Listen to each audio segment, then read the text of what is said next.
You've been hacked by me, Chiaki Katsumi, PixelLink's resident cat hacker from first generation PixelStart. Hello. Hi. Hello. Hi. Oh, hold on. What hotkey was this? Oh, it's not that one. There you go. There you go. Hi. You got spooked. Haha, all according to Kikaku. What a cute blanket. Yeah. You kept the Halloween asset? Yeah, I kept it. I think it's fitting. I think it's kind of fitting. Hi, Dark Magic. Welcome. I'm back from being stuck in the Shadow Realm. Ah, yeah, I think YouTube has been doing that for a couple people from what I've seen. Oh, I'm not so nearly enough with you, so that I would just pop in. Oh, I thought you got shadow banned because I thought I've seen some people get shadow banned on YouTube. Funny enough. Also, Suna, thank you so much for being a member of Nylina for 14 months. Thank you. Hello, Chiaki Katsumi, resident cat hacker from PixelLink's first generation. PixelStart, how you doing? I'm doing good. I'm free from uni. Oh, did you graduate? Or just like vacation? Are you like 100% free from uni? It is spooky month, it is. Also, there's no BGM because originally I was gonna put another BGM, but I got sidetracked. Hold on.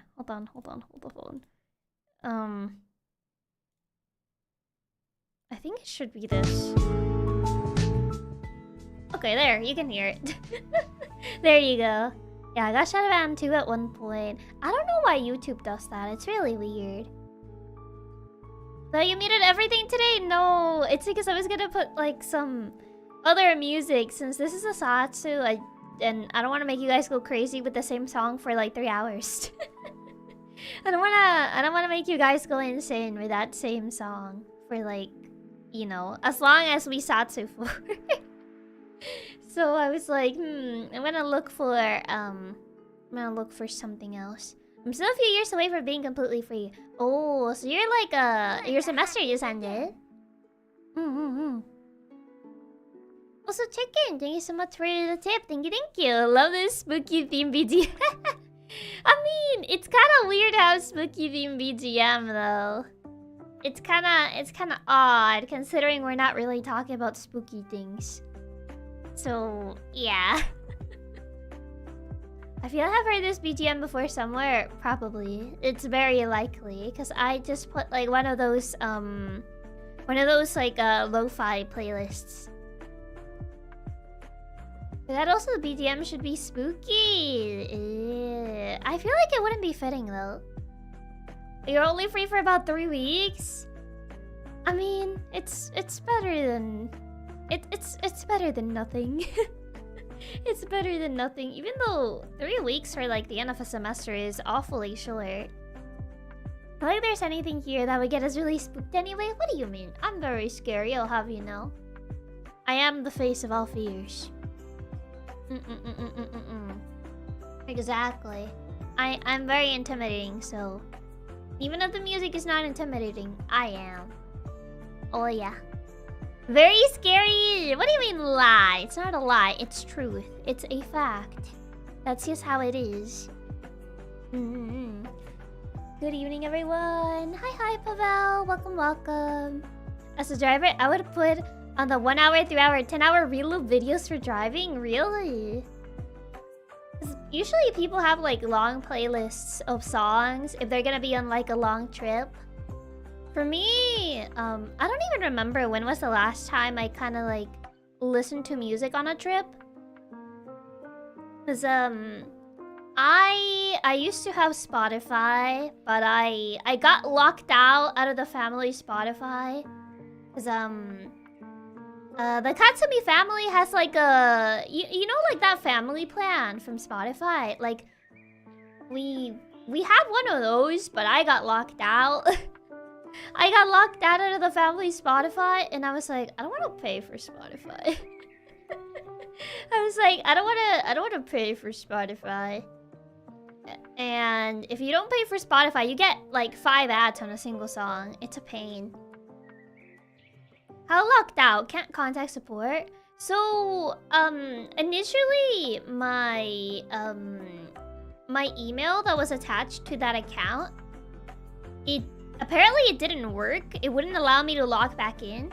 And then I figured out how to log back in, but since we didn't know if like something had happened to that email, Katsumama kicked me out of the Spotify group because my email was not working.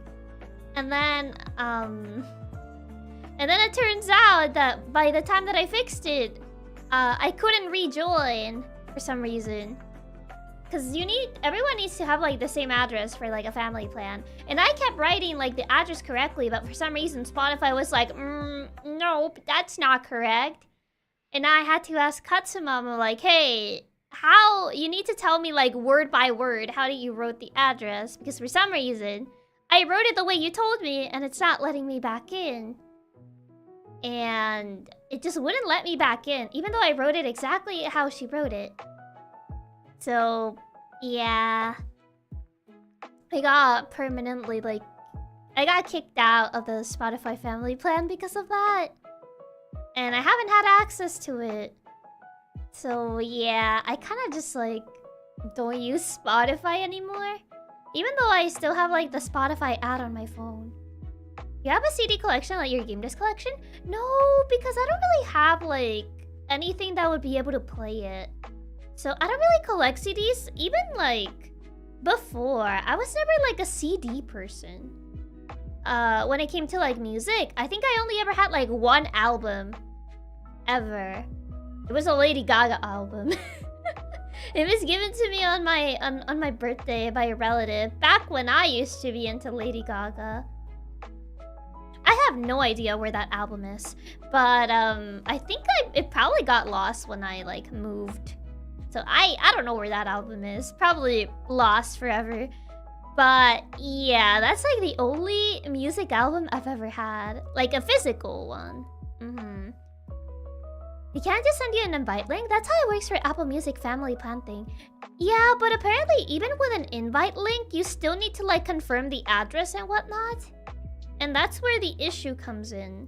Because even though I wrote it exactly the same way that Katsumama wrote it, who is like the owner of the family plan, it just wouldn't let me in. It's really weird.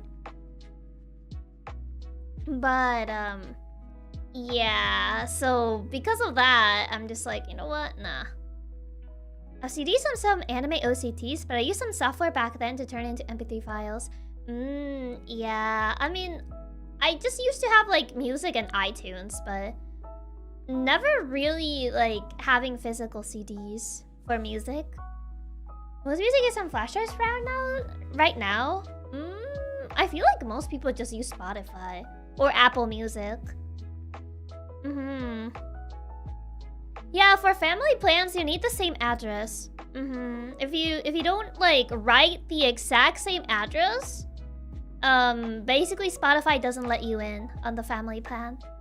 Like if you're like one word off or something like that, they'll be like, nope, that doesn't sound like you. Therefore, you can't be part of this family plan. And I'm like, you can't be serious.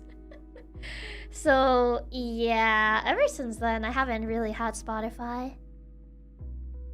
So weird. Even if the address is the same, it's not allowing you. You should contact support. The experience is pretty reliable. Yeah, I just never got around to doing it. This has been a problem for a while, actually. I think ever since I went on my trip, the 2-week one, it was an issue. And allegedly, we were gonna like look into it when we came back, but we just never did. We just never did, so I was just like, you know what? Whatever. Yeah, so I just listened to music on YouTube, honestly. You should be able to retry. Really weird it didn't work for you. Yeah, it's odd. It definitely is. So yeah, it's a pain. It's honestly a pain. But yeah, I never got around to doing that. I use YouTube Music because only there's the really good Chiaki Katsumi Tabi no Tochu cover. But yeah, maybe one day. Maybe one day I'll sort that out. I don't know when. It's not... I guess it's not really a priority. It's mostly just like if I go on a trip and I want to listen to music. Then yeah. But other than that, I just listen to music on YouTube. Low-key makes me think it's because you tried to log in another country. But sounds really dumb. I don't know if it was that. I wonder though. Honestly, any subscription process is always a pain to deal with. It is. It can be, honestly. It can honestly be a pain like that. One day Spotify will be fixed. Hopefully, maybe. Hopefully, maybe. One day for sure. But for now, I just listen to music on YouTube. Or I'm just like, can I borrow your Spotify account? I just ask like Katsumama like, hey, can I borrow your Spotify account so I can like put music in the car or something? Because yeah. Did the family plan have like a limit how many people can join in? I don't remember if Spotify has a limit on people for family plans. But I was able to join before. It's just for some reason like I had an issue with my email. And I pretty much had Katsumama had to remove that account. And then I just couldn't go back in when I tried using the invite link again. Like a new invite link. So 6 people limit. Yeah, we should be fine then. We should be fine. Yeah, cause like we don't have like that many people. It's pretty much just like 4 people. It's pretty much just like Katsumama, Katsupapa, Katsubro, and then the 4th one would have been me. So yeah, I don't know. I don't know. It's odd. Katsumama's algo being a mix of her likes and Chiaki's music. Yeah, like sometimes there's like a weird, well, a song weird for her within her algo just because I listened to it. I end up buying albums if I think I'll be listening a lot like the old days. I know some people collect those. For sure. Also, hi Yui, welcome. Speaking of music services, I got 6 months free of YouTube Premium. Ooh, that's actually pretty neat. 6 people limit, then it should be enough. Yeah, it's weird. It's not like a limit issue. My sister used to share my Spotify account, but she kept using it when I was on, so I got annoyed and just bought the dual account subscription. She also ruined my Spotify. Oh, probably your Spotify recommendations were a bit weird, yeah. Yeah, because my brother who is out of the country still uses the family subscription. Yeah, I don't think it's a country issue. But, I don't know, it's weird because we were all out of the country. So I don't think it should have been an issue. I don't know, it's weird. Maybe when I remember, I'll try looking into it again or contacting support. I mean, allegedly Spotify's customer support is like good, but I don't know, man. I'm not a fan of going through customer support. I've gotten a fair share of experiences having to go through different customer supports for different things. So it's I don't know, not a fan. What type of genres do you usually listen to since we're talking music? I have very weeb tastes. Honestly speaking. It's just like a bunch of anime music and a bunch of video game music. So yeah. Also, hi Zev, welcome. Have you found yourself enjoying Engage so far? Yeah, I've had fun with it. Like, it may not be like my favorite Fire Emblem game, but I've had fun like streaming Engage with all of you guys. Like, it's not my favorite Fire Emblem by a long shot, but it's fun when you turn your brain off, honestly. It can be fun when you turn your brain off with that game.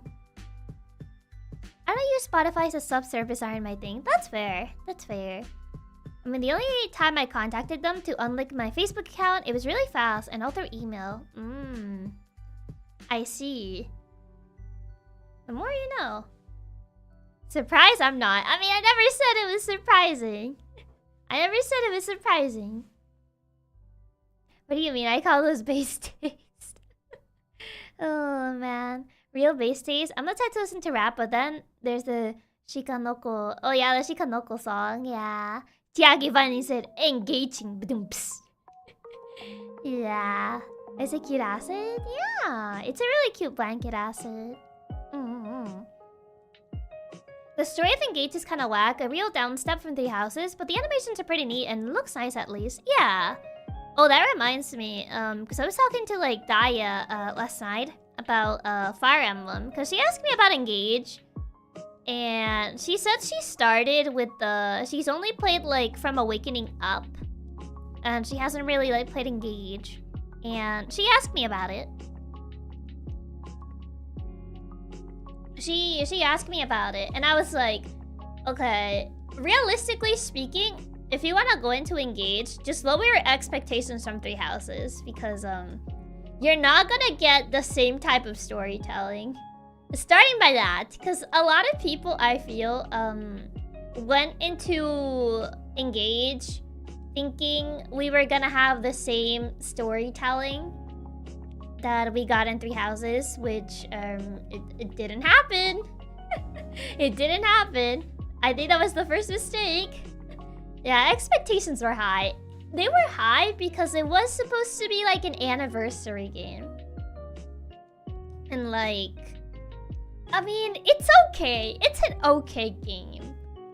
I don't think it's like the worst game ever, but it's not like amazing either. Like, it has its good and its bad. But yeah, I pretty much had to like tell Daya like, hey, if you want to go into it, first of all, do not expect the same level of storytelling as Three Houses. Because you're not gonna get it. You're not gonna get that. Second, I feel like the big thing for Engage for a lot of people was seeing the older characters. That's what I saw a lot. Everyone got excited seeing their favorite lords from past games in HD. Genealogy fans got a big W, finally seeing Sigurd in not crispy pixels. Same with the Raisha fans. So, yeah. The big thing is that... hey, I'm gonna play Engage, so try to expect... nothing for you. It's more like... I think like with Engage, it's a very... You gotta turn off your brain. You gotta suspend your disbelief for the storytelling. I remember someone described Engage to me as ChatGPT writes a Fire Emblem plot. And in a way, I can see it. In a way, I could actually see it because, like, I was, like, predicting the plot in some aspects. I could, like, have had a checklist of, like, Fire Emblem, like, tropes and be like, okay, yep, Engage has this, Engage has that. And I'm like, yep, it's a Fire Emblem game. It checks out all the boxes. How do I enjoy Engage? Think of it like a Saturday morning cartoon and turn your brain off. Yeah, pretty much. Pretty much. Personally, I feel the main drive, the old characters appear, really hasn't been that involved in the story. Yeah, but like, it was the main hype for a lot of people. Seeing the older lords in a newer game, much more HD, and all that stuff. No, that makes too much sense. Yeah, it's like... Someone told me that before I played Engage. It's like, okay, if I had to describe Engage to you, it's like ChatGPT writes a Fire Emblem plot. And I was like, is it? And then I played it. And I'm like, you know what? I can see it. You know what? I can actually see it. Oh, man. Fire Emblem Engage ain't super deep, but it's the story, the characters, and etc. It's not a deep story. The problem with it is that Fire Emblem is a very story-heavy game. And it's not like other games where it doesn't take its story seriously. For the most part, I would say Fire Emblem takes its story seriously. Like, it's not like those games that the entire, I guess the entire premise is supposed to be kind of like more of a joke. So, Fire Emblem is a more story-heavy game, which tends to linger more towards the serious side. It does have, like, its jokes and everything, don't get me wrong. But it's definitely not, like, very comedy-heavy. Okay, but I doubt ChatGPT could write the humor that was, shall we fight? No, let's... Honestly, I still think that cutscene is really funny. It's just like... It's just Alir looks at the enemy. It's just like, they concerned me. I was just like, okay, what even? How do you even think of that? Like, I get it, but also, how? Like, you have every Fire Emblem Lord immediately would just, like, fight the main threat. Meanwhile, Alir's just like, they concern me. And I'm like, I mean, I get it. I see the concern, but also... Not gonna lie, at times, Engage had a weird cinematography that made the characters feel like actors in the play. I can see it. I can see it. Oh, Lear was so salty and depressed about losing your precious rings. They did not pass the vibe check. When you do not pass the vibe check. Yeah, it's... Honestly, I'll give it to them. That one scene... I don't know if I should say which scene it is, but... It happens early in the game. That cool, tragic scene. That's all I would say. I'll give props to the voice actor, voice actress. Because they actually, they could make you feel something if only the writing was better. Like, I think their performance was good in that particular cutscene. I just think that I cannot get attached to a character that I met 5 minutes ago. It's a bit hard for me to, like, get attached to a character that I met 5 minutes ago. So, yeah. It happens after, like, an hour of the game, to be fair. Super duper early. That moment was in the demo, too. Yeah. Considering the writing, yeah, the VAs did pretty decently. Yeah. Considering the writing, they did pretty decently. I'll give them that. They had limited things to work with. There's also the whole translation issue. A lot of things got changed. So maybe the dialogue in the original wasn't as skewed as how it ended up in the translation. I don't know. I can't say. Only someone that can read fluent Japanese will be able to tell how much we got robbed in Engage. A lot of people claim that a lot of the supports were rewritten, pretty much erasing the romance in the game. Not fully, but a lot of the romantic supports were erased and just turned into, like, we are super best friends. I even saw, like, a short about it. I even saw, like, a short about it the other day, and it was really funny because it's true. And considering, like, the whole ring thing in this game is, like, very relevant. But, and obviously in... Well, I don't know if in GBA games... GBA, no, I think since Awakening, because Awakening kind of introduced marriage into the equation. Ever since Awakening, there's been the whole thing of, like, yeah, you give your significant other a ring, and you get married, yada yada yada. And in Engage, that is still a thing, but instead of, like, being a marriage ring, it's more like, yeah, it's like, we're a super bestie ring. And some of the CGs apparently don't really match that vibe. They were still kept as, like, you know, romantic CGs. Yeah. To be fair, it happened in Fates too. Oh yeah, it did. It happened in Fates too. Absolutely. Biggest one being the two ninja characters talking about supporting their lords to a series of ... Oh yeah, Baruka and... I think it was Baruka and Saiso. Yeah, I remember that. I remember seeing the translated conversation from Japanese to English. Like, if we actually made, like, a direct translation. And, it was something. A lot of, like... It was a very... I think it was, like, a very meaningful conversation from what I remembered. And... They just replace it to, like, ... blushy ... angry ... It was a decision. I don't know if it was laziness or what it was. It's hard to tell, honestly. Really, such a tragic thing. They changed so much the supports and dialogue. It barely resembles the original script. Yeah. It's odd. I don't understand that decision. No meaningful conversation. You get the dots. Yeah, you get the dots. Which, I don't know. I don't know why the translation team did that. Sounds like they try to make a different character, especially since they're ninjas. Baruka's not a ninja, though. Baruka's an assassin. Saiso is a ninja. But Baruka's not a ninja, because Baruka's from Nor. And Nor doesn't have ninjas. I guess the closest equivalent would be, like, an assassin. So, like... And assassins in Fire Emblem are not necessarily known to all just be, like, you know... Oh, they don't talk, or they're, like... They would just, like, look at you silently. Like, not really. And Baruka had, like, normal conversations with a lot of other characters, so it's a bit weird why that specific conversation was turned into that. So yeah, it's weird. Have you lost their way to translate the characters to English audiences? Poorly, so but an attempt. I don't even think it was that though. I don't think it was related to that.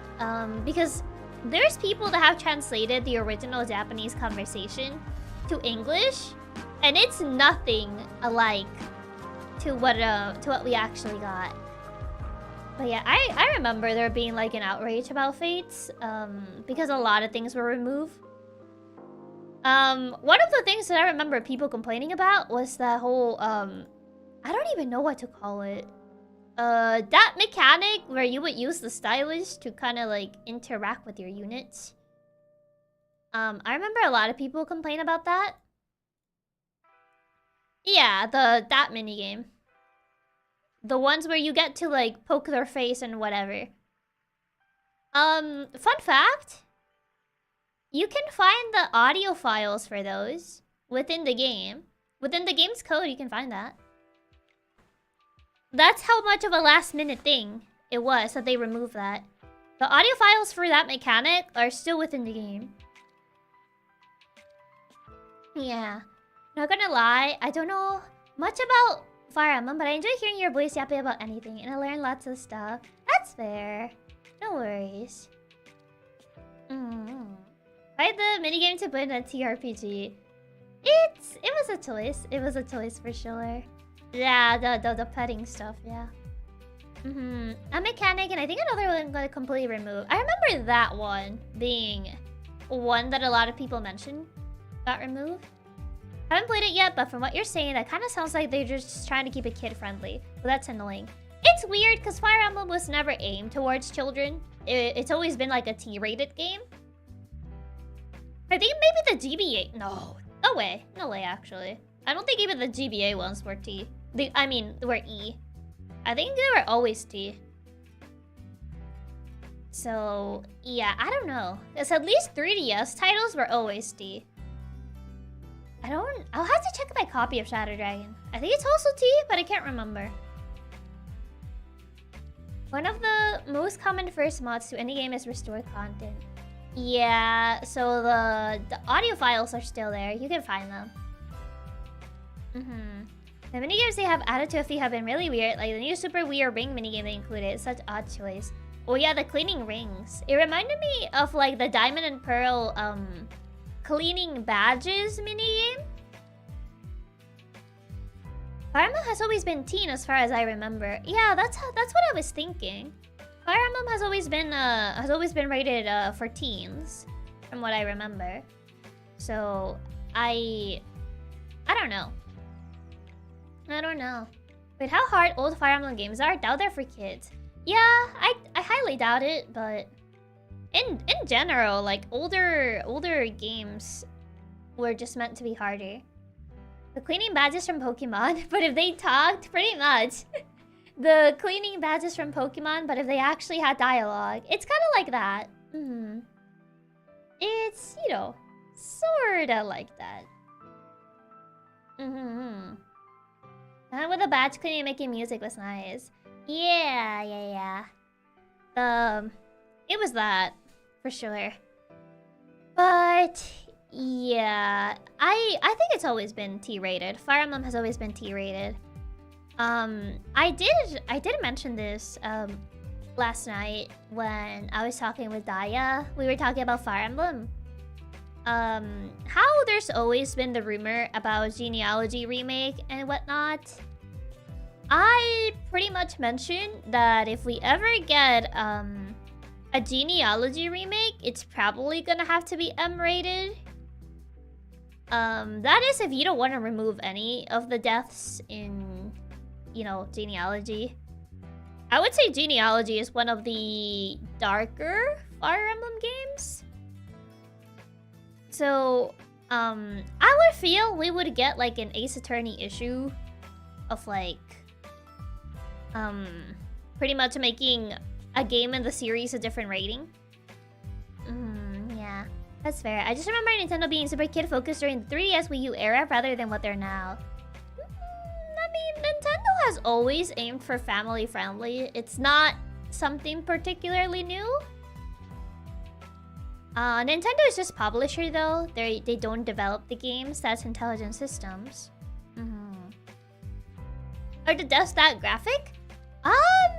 The way they die, it's pretty violent, I would say. I don't think the deaths are shown just because of limitations of the... I don't think it's shown that graphically just because of limitations of the engine at the time. But, if we ever were to get a genealogy remake, obviously all of that would very likely be shown because that's like a very big part of the plot. Yeah, that makes sense given the story. Yeah, it doesn't matter if it's M-rated. Yeah, I mentioned it, like how it'll be M-rated.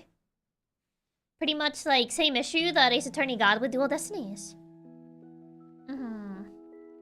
Although I wouldn't be surprised if they did remove most of them. I feel like people will be so upset if that happens. It's pretty dark Fire Emblem game. Yeah, it's a pretty dark Fire Emblem game. For sure.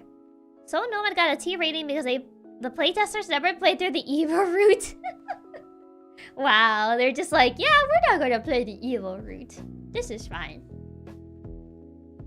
Anything related to Arbus is pretty graphic anyway. Yeah, I would say genealogy in general is like pretty much one of the darker, if not the darkest, Fire Emblem. So I think it definitely would have to get an M rating. If you want to preserve the game as much as possible without making any like crazy changes to the plot. I would say if they're that graphic, they should go all out. It's already a pretty mature story. I mean, it's not the first time that characters in Fire Emblem have had like pretty maybe not gruesome, but like pretty graphic deaths. If you can thank Shadows of Valentia for one of those. This happens later in the story, so I don't want to mention which characters it involves, but there is a part in the game where a character gets thrown into the fire and obviously burned alive in Shadows of Valentia. So it definitely wouldn't be the first time. And I think that's actually new. I don't think it was in the original game. But yeah, that's kind of like the thing. It's technically not the first time in which Fire Emblem characters die in like, you know, other ways that it's not just stabbing. But yeah, wasn't it even in the original? Yeah, because I think the character that it involved didn't exist in the original. They were added on the remake. I mean, as long as the actual death is not shown, how the body dissolves and stuff can be T-rated. I mean, I don't remember if the body is shown, but like, the action is definitely seen. But I don't remember if the body is shown. Are the games like heavily descriptive with these deaths? I think genealogy is a little bit more descriptive with how they die. I haven't played genealogy, I just know a couple things about it. So I can't 100% say how graphic or descriptive they are. But yeah, it's definitely known for its content. For Kurine or Nia, nothing too graphic shown. It wasn't anything like particularly like graphic. Is like how in the cartoon they show many deaths and color them with explosions because explosions are okay for a T12 cartoon. I guess so, yeah. I heard original Shadow Valentia was pretty unforgiving in the original. I know the hardest Fire Emblem games out there. Yeah, I mean, even I would say Shadows of Valentia is still kind of hard. Even if it's not the same as what's the name of the original? Gaiden? I think Gaiden. But I would say it still retains its difficulty, especially Celica, man.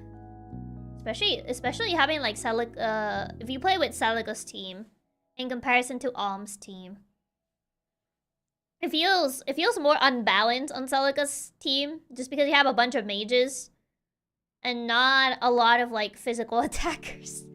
But yeah, that's the thing. Yeah, even in Genealogy, the most graphic parts are shown through gameplay. So I feel like to preserve the game as much as possible, as much as accurately possible to the original, you'll probably have to go for an M rating. Is that like one of the root themes? I played Shadows of Valentia hard without permadeath, and it was so hard at moments. Yeah, it definitely got challenging at moments. I got till the final battle, but I never managed to finish the game.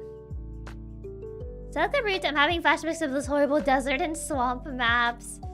Yeah, the Celica levels were definitely a bit more challenging, for sure. I remember struggling with those quite a bit. But yeah, we were just kind of like discussing that. That kind of like came up last night. I don't even like remember how it came up into like the conversation. Or just happened to come up in the conversation somehow. But yeah, I guess we'll see. We shall see. I still have nightmares about the witches in Celica's route. Oh god, not the witches. Not those. You just always managed to bring Fire Emblem to the table. It wasn't even me who brought it, actually. It was someone else. It was someone else who, like, mentioned Fire Emblem. It wasn't even me, funny enough. For once, I wasn't the one who brought it into the table. I didn't bring the topic up. It was somehow just, like, brought up by someone else. So, actually, fun fact, it wasn't even me. Sure was your clone? Nuh-uh. Somehow, someway, Fire Emblem will always be brought up at least once a month. I mean, to be fair, considering I already have been streaming for a year as PixelLink, it's kind of crazy that it took me this long to actually play a Fire Emblem game on stream. Considering like how much we talked about it, because there would be people in chat that somehow will ask me something about Fire Emblem, and then we would get into tangents about it. And if anything, I would say the most surprising thing is the fact that it took me this long to actually stream a Fire Emblem game. Considering how much we talked about Fire Emblem. Better late than never, yeah. Happy year anniversary! The year anniversary already passed though. But yeah. So if anything, I would say there was a lot of restraint there. Happy birthday! It's not my birthday! Not my birthday. Not the birthday again. Oh, actually true. Really surprised it took that long, considering how much you love this series. Yeah. See, it passed a year. I mean, yeah, it's been past a year.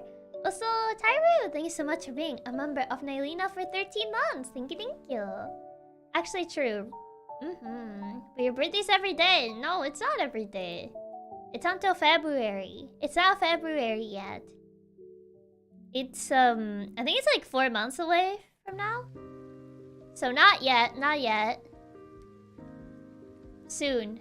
Kinda soon. Not too soon, but kinda soon. But so goes. Thank you so much for being a member of Nylina for 11 months. Thank you. Now past a year. 1 more month and then it'll be a year. Only 1 more month. You're almost there. But yeah, soon but not soon enough. But still soon. Soon. Not soon enough, but still soon. but also not super soon. So yeah, happy not birthday. Hope you get to eat lots of cake. I mean, I'm probably not having cake today, but thank you for the super. Not today, not today. But cake would be nice. I don't know what cake I would get though, but cake would be nice. I wouldn't be opposed to cake. The fact we didn't play it, it was just you were worried about how long Engage playthrough would be, but really happy seeing you play it. It has been tons of fun watching you play. Yeah, cause I was worried about how long it would be, for sure. Because like Fire Emblem is a very long game. They tend to be on the longer side of JRPGs. I mean, JRPGs are long already, but you know, this one was longer. So yeah, I just wasn't sure. I don't know, but it's been fun. It's been fun playing Engage. Devoured the cake, consumed the cake. Speaking of games, I hope we get news this month, or in this month or November, some Pokemon Legends EA news. I don't know how soon we're gonna get those news, to be fair. Also, so glad you did though. That's how I found your channel. Aww, that's really nice. I'm glad you decided to stick by. Also, hi Longu, welcome. Also, hi Meow, welcome. Love you, Chiaki. Have a good stream. Thank you, Meow. Hope you have a good rest of your night. I think it's night or morning. I think it's really early for you, actually. Chiaki worried about JRPG stream length, yet we're trying to convince her to play the whole Trail series. It's so long, though. 2 AM! Oh my god. You're up pretty late, huh? It's so late it became morning again. It's so late, it's kind of rolling into morning, yeah. Already 2 AM. So it is kind of late. Glad to say hi and hear your voice. Aww. That's really sweet. Thank you for stopping by. But still, I hope you don't stay up too late. Don't be too sleep deprived. Almost 3. Is it almost? Well, it is kind of almost 3. It is... Well, right now over here is 5 PM. 5:47 PM. So, 2:47 AM for her. Happy 2 AM. Oh no. It is 15 for the next hour. I guess so. Yeah, true. That is indeed true. I'm only been a VTuber. It's pretty much too late. Touche. I feel that. I actually feel that. You know what? You make a fair point. Almost 3 AM for me. Oh my god. You guys really are staying up pretty late, huh? It's only 10 60+ hour games that are best played chronologically, Chiaki. Come on. Only 10 60-hour games. Only 10 60+ hour games. Playing the whole Trail series, better convince Chiaki to try one game for the moment. Trail series could easily be like 300 hours. Yeah. I've had multiple people try to convince me of the Trail series. For sure. For sure. I don't know, it's intimidating. It's very intimidating based on length. Do you very use the stream pretty late? I mean, not always. I would say I haven't streamed like pretty late for quite a bit. It's only been a few times where we stream like late into the day. Like what? The Resident Evil stream and maybe the Pizza Tower one. Like the last Resident Evil 4 remake stream and the Pizza Tower one. I would say those two were actually pretty late. I have even stayed until almost 8 AM. Oh my god. And you went at times at like 10, 11. Not really. I usually have ended at like maybe 9 or 10. But it's been a while since I ended at 11. I think maybe yesterday actually. I didn't check the time yesterday. So I'm not 100% sure. There's usually members that are later than usual. Yeah, I usually do make member streams a little bit later. But to be fair, I try to make them on the weekend. Just for that. You stream on perfect times for me, mostly in a range of 7 to 10 p.m. Keyboard mostly. Yeah, because I do have like some earlier streams. Usually it's just Saturdays that is a little bit earlier. But it's been a while. It's been not that long. It's only 5:45, but it feels like 3 a.m. Is it? Also, hi Raps! Welcome. Good morning, Chiaki Katsumi. Good morning! Well, it feels weird to say good morning because it's not good morning for me. But it is good morning where you are. That is true. It just feels odd. I'm not used to saying good morning at like almost 6 p.m. I mean, it's weird staying up to spend time with the best hacker. Aw, thank you. It really means a lot. I know that the time that I stream may be either really late or really early for some people. So I really appreciated that even if the time may not be optimal for you, that you guys at least try to stop by. Just use them all. Good morning, good evening, good night. Yes, gotta add all of those in my greeting. Reminds me of the time I fell asleep mid-karaoke. Oh, man. I mean, to be fair, karaoke is like one of the streams that I feel it's easier to fall asleep to. In comparison to like other streams that I've had. Like, I have people say like, oh yeah, I fell asleep to like one of your gaming streams, and I'm like, how? Especially like the ones where I got startled, like one of the Resident Evil ones, and one of the Into the Pit ones. So I'm like, how did you fall asleep to that? I feel like I probably like made you like bolt awake. Your screams are so relaxing. Yes, for sure. The time I spend with you will always be better than our sleep deprivation we get the next morning. Oh no. We love the 4 a.m. late night Chiaki streams in this household.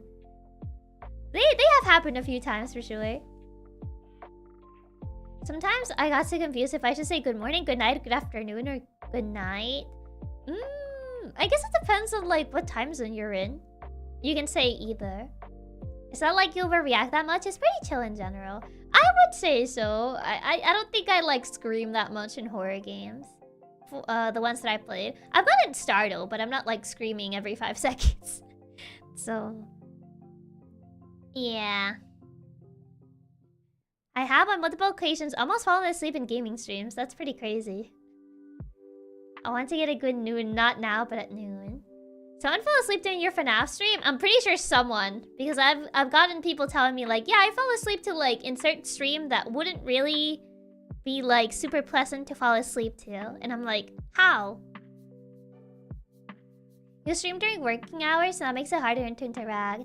Yeah, that is true. But I mean, usually streams go on for a bit, so. But we need you to scream more? No. Then it's gonna come across as overbearing. I guess I'll start using good morning, good evening, and good night. That's fair. Yeah, and they should happen again. 4am Chiaki is quite the character. A little bit. Maybe a little bit. I am pretty, like, nocturnal, so...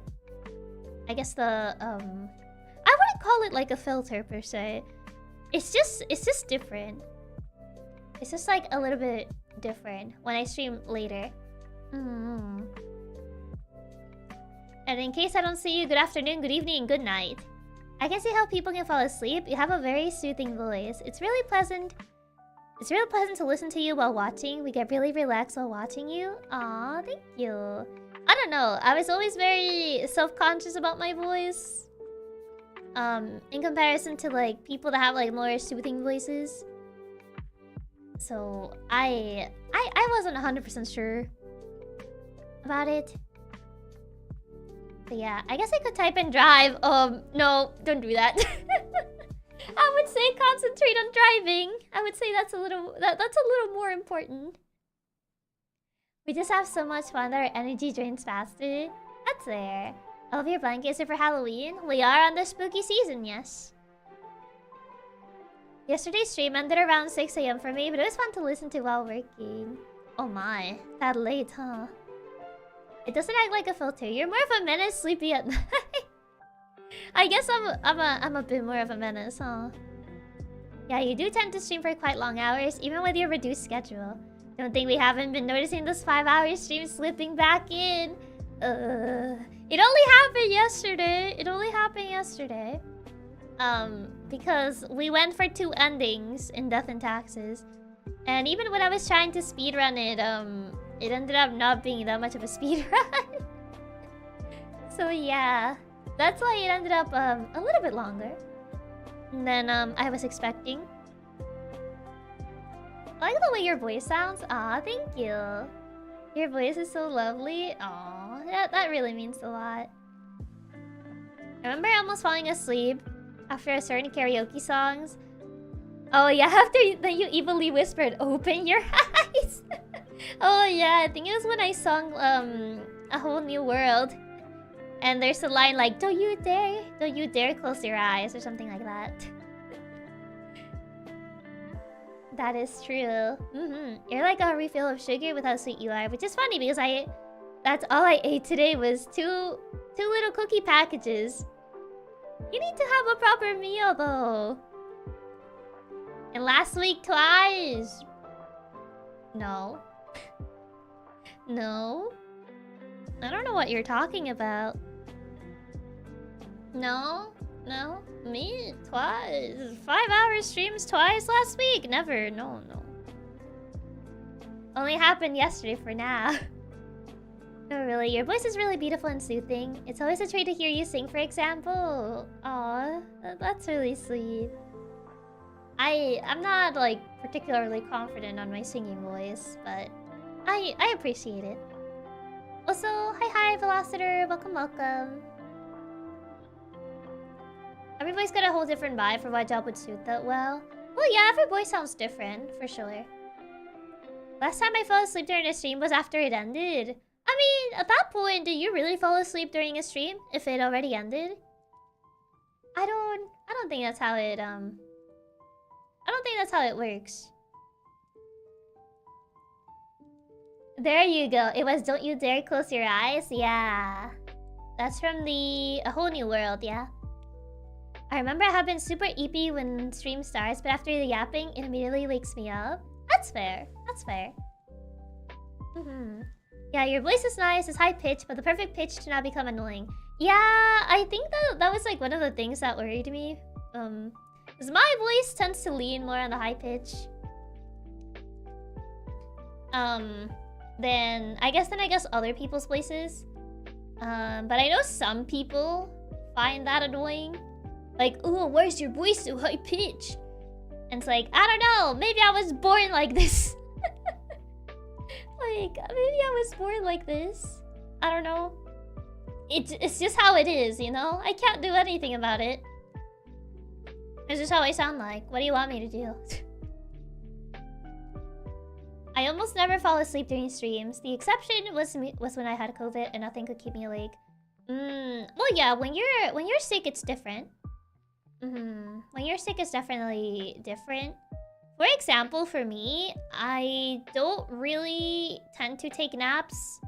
I've only really taken naps when I'm feeling really sick. But other than that, I don't really take naps. I know a lot of people like take a lot of naps. But for me, if I do that, it just messes with my sleep schedule even more. So I don't really tend to take naps, but when I get sick, well, yeah, I do like sleep quite a bit. Your voice is adorable and you will like it. Show me these people, I'ma fight them.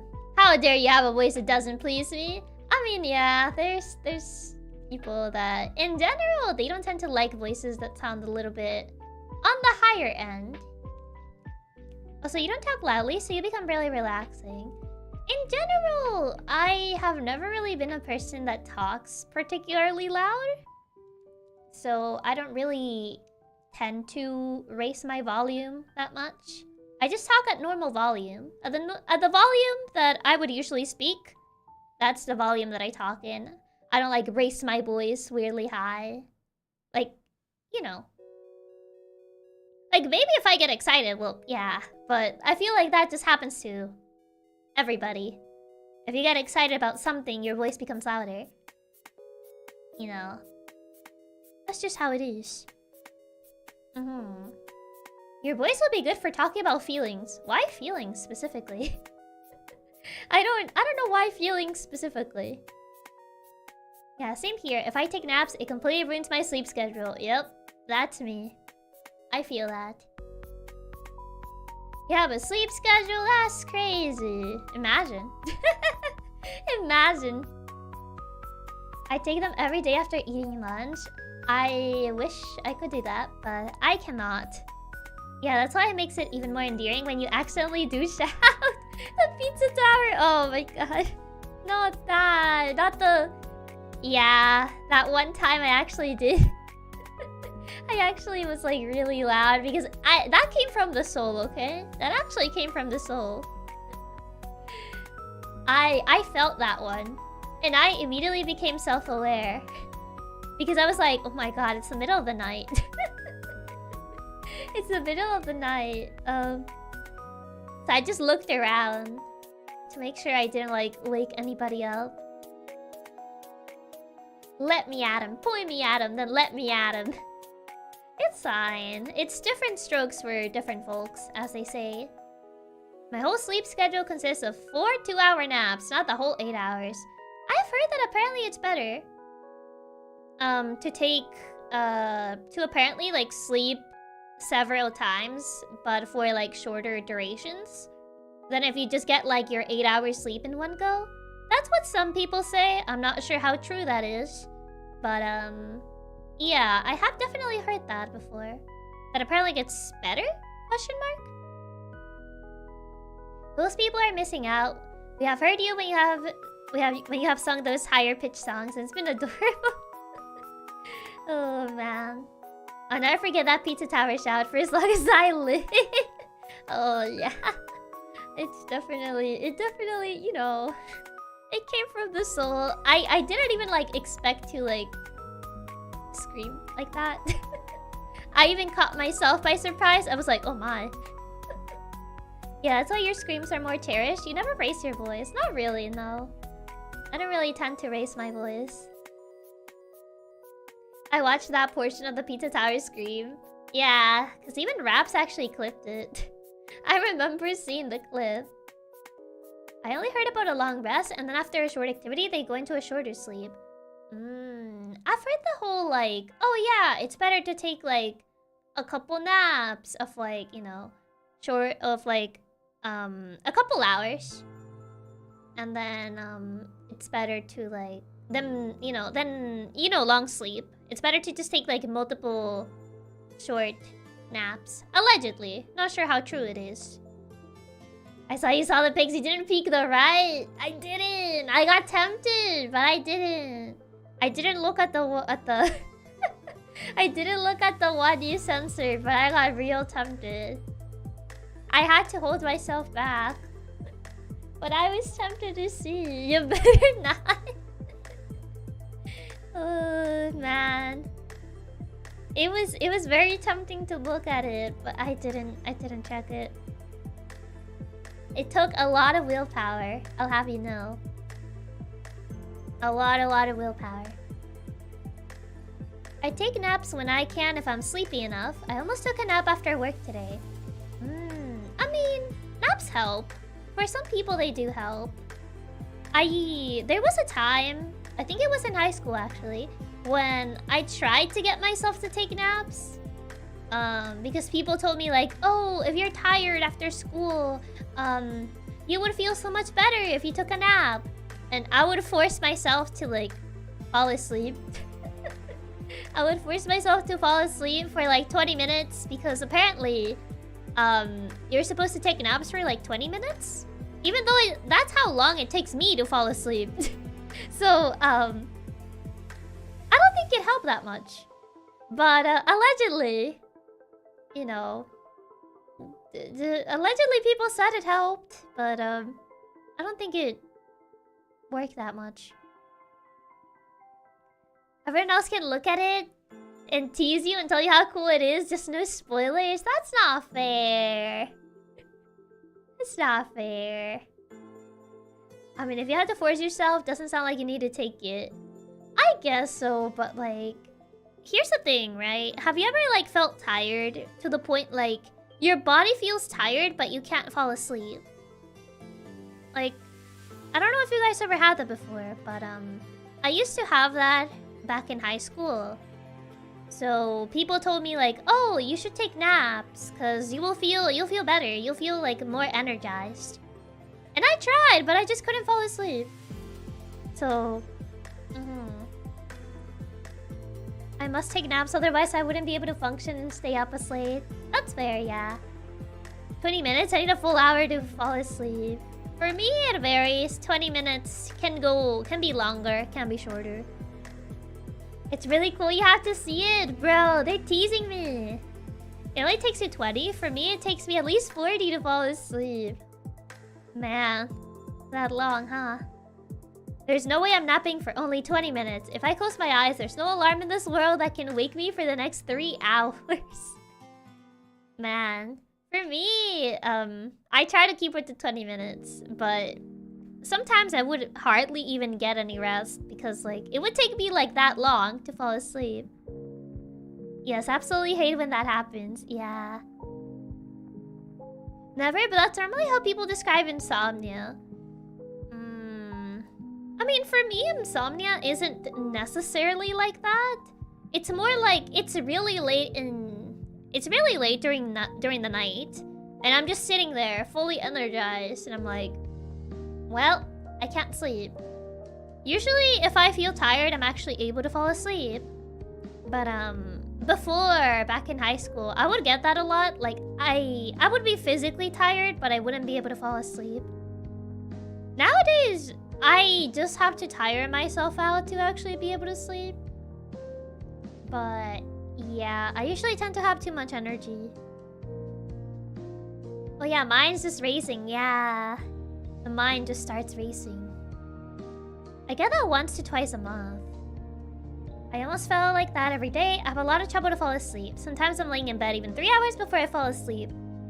Apparently, it's better if you don't lie on your bed when you're not going to sleep. It's better to not lie down on your bed because apparently your body like associates that like, oh, you're not sleeping on your bed, so when you're lying down you're not gonna feel sleepy. So apparently people say that that's a bad thing to do. Like, if you're just gonna lie down on your bed and you're not gonna fall asleep, your body's going to like start associating that whenever you lie down you're not actually gonna fall asleep. So I've heard that apparently it's better to only lie down on your bed when you're gonna go to bed. When you're actually gonna go to sleep. Well, I almost feel like that every day. Chiaki's 2 cat coders, he gets the late night zoomies. I do. Do you ever read to go to sleep? I used to. I haven't done that in a while, actually. My body usually conserves the sleepiness until I lie down. Then it all hits like a brick and I cannot get up anymore. I see. I lay down on my bed all the time. Oh no. That's not good. Normally I can sleep anywhere, so just laying down is enough. The amount of times I've fallen asleep on my chair. So you're one of those people. There's people that can fall asleep anywhere. There's people that are, what's it called? A bit more sensitive. Like, for example, if you travel and you sleep in like a different bed, some people cannot fall asleep on a bed that is not their own. For me, it's a bit of a mixed bag. Because I can definitely like sleep if I like travel and go to a hotel. I can definitely like sleep in another bed. But like, it very much depends. So, I don't know about you guys, but I am used to sleeping on rock solid beds. So, I don't have memory foam or anything like that. My bed is actually like a brick. But I got so used to it that I'm like, it feels weird when I have a soft mattress. It's like, what is this? What is this? It feels foreign. Yeah, I have like a more like I have like a more rough mattress. Like you can punch it and it like actually it doesn't hurt per se, but it's definitely like more solid. The firmest of beds, concrete, not concrete, but like it's more like the hard mattresses, not like the softer mattresses. I'm trying to sleep. I open Holocure and start farming money. But yeah, okay, I'm just gonna write with 10 business day. As a person used to sleep on the floor to avoid the heat, same. I have fallen asleep on the floor before. I've definitely actually done that. I'm an napper, it doesn't matter where personally. Firm mattresses, my beloved. Yeah, I pretty much got used to sleeping on a firm mattress, so I can sleep on soft mattresses. It just takes me longer to fall asleep. Because I'm really used to a firm mattress. So for me, if I travel and like the hotel bed is like a soft mattress, it's definitely gonna take me longer to fall asleep because I'm so used to like the firm mattress. I don't know, they say that apparently firm mattresses are good for your back. That's what they say. But I'm not sure how true that is. That hacker deserves having a comfy, fluffy bed to rest. It do be like that. Yeah, the floor outside under the sun is so comfy. It really makes you want to fall asleep. Under the sun? On the floor? Huh? Interesting. Interesting choice. Also, hi Lottie! Welcome, Lottie and Lottie lads. Thank you so much for the raid. Hope that you had a fun stream with the Outlast DLC. Hope that it wasn't too spooky. We were talking about like firm mattresses versus soft mattresses. Yeah, welcome. And for the people that don't know me, I'm Chiaki Katsumi, PixelLink's resident cat hacker from first generation PixelStart and Lottie's genmate. It was pretty spooky. It does look pretty spooky. I haven't been to many hotels. Didn't expect their being so firm and rock hard. It depends on the hotel, honestly. Yeah, supposedly soft are better because they aren't too hard on your back. I've heard the opposite actually. That apparently like harder mattresses are better. Because like the soft one, it kind of like it doesn't capture the accurate shape of your like spine. I don't know. That's what people have said. Unrelated, but I have once brought my pillow outside in the middle of the night to stargaze. Aw, that's actually really cool. I would love to go stargazing. But the stars are not really like super visible over here. I mean, they're visible, but like not like in the way that you see them in like other places where like you have the entire sky underneath you and there's like no like city light contamination or whatever. Like, I would like to see stars like that, but over here, like, you can see the stars. They are visible, but not like that. The thing is, it depends on what your weight is. Oh, really? Interesting. I have a vague memory of a hard pillow. It felt like cardboard. I have firm pillows and a firm mattress. Both of the things. Well, one of my pillows, it's already like a relatively like oldish pillows, so it's not really like as firm anymore. I've heard the opposite. Harder mattresses are better because they keep your spine aligned. Yeah, that's what I heard. I think it depends on the health of the sleeper. I think so too, but might depend on your back. You should totally go. It's really cool, especially if you manage to get a telescope. Yeah, I would love to like go stargazing like that. We had Aurora Borealis. Wait, you actually have Aurora Borealis? That's actually so cool. I wish we had those here, but no, we don't really have those here. I think they're more common in colder places. I've heard hard mattresses are really bad for your back in the long run. I guess people say different things, huh? I would have to go out to the country to stargaze. There's too much artificial light. Yeah. I would say usually in like more rural areas, you'll be able to see the stars better. But yeah, it sounds really nice. I tend to stargaze when having a stressful day. It really helps. It must be really relaxing, honestly. Light pollution is a real problem with stargazing. It is. It definitely is. For sure. Aurora Borealis at this time of the year in this side of the country. I mean, I think in colder places you can see them. Some of my friends living in the country saw the Aurora Borealis this year, but I couldn't see it.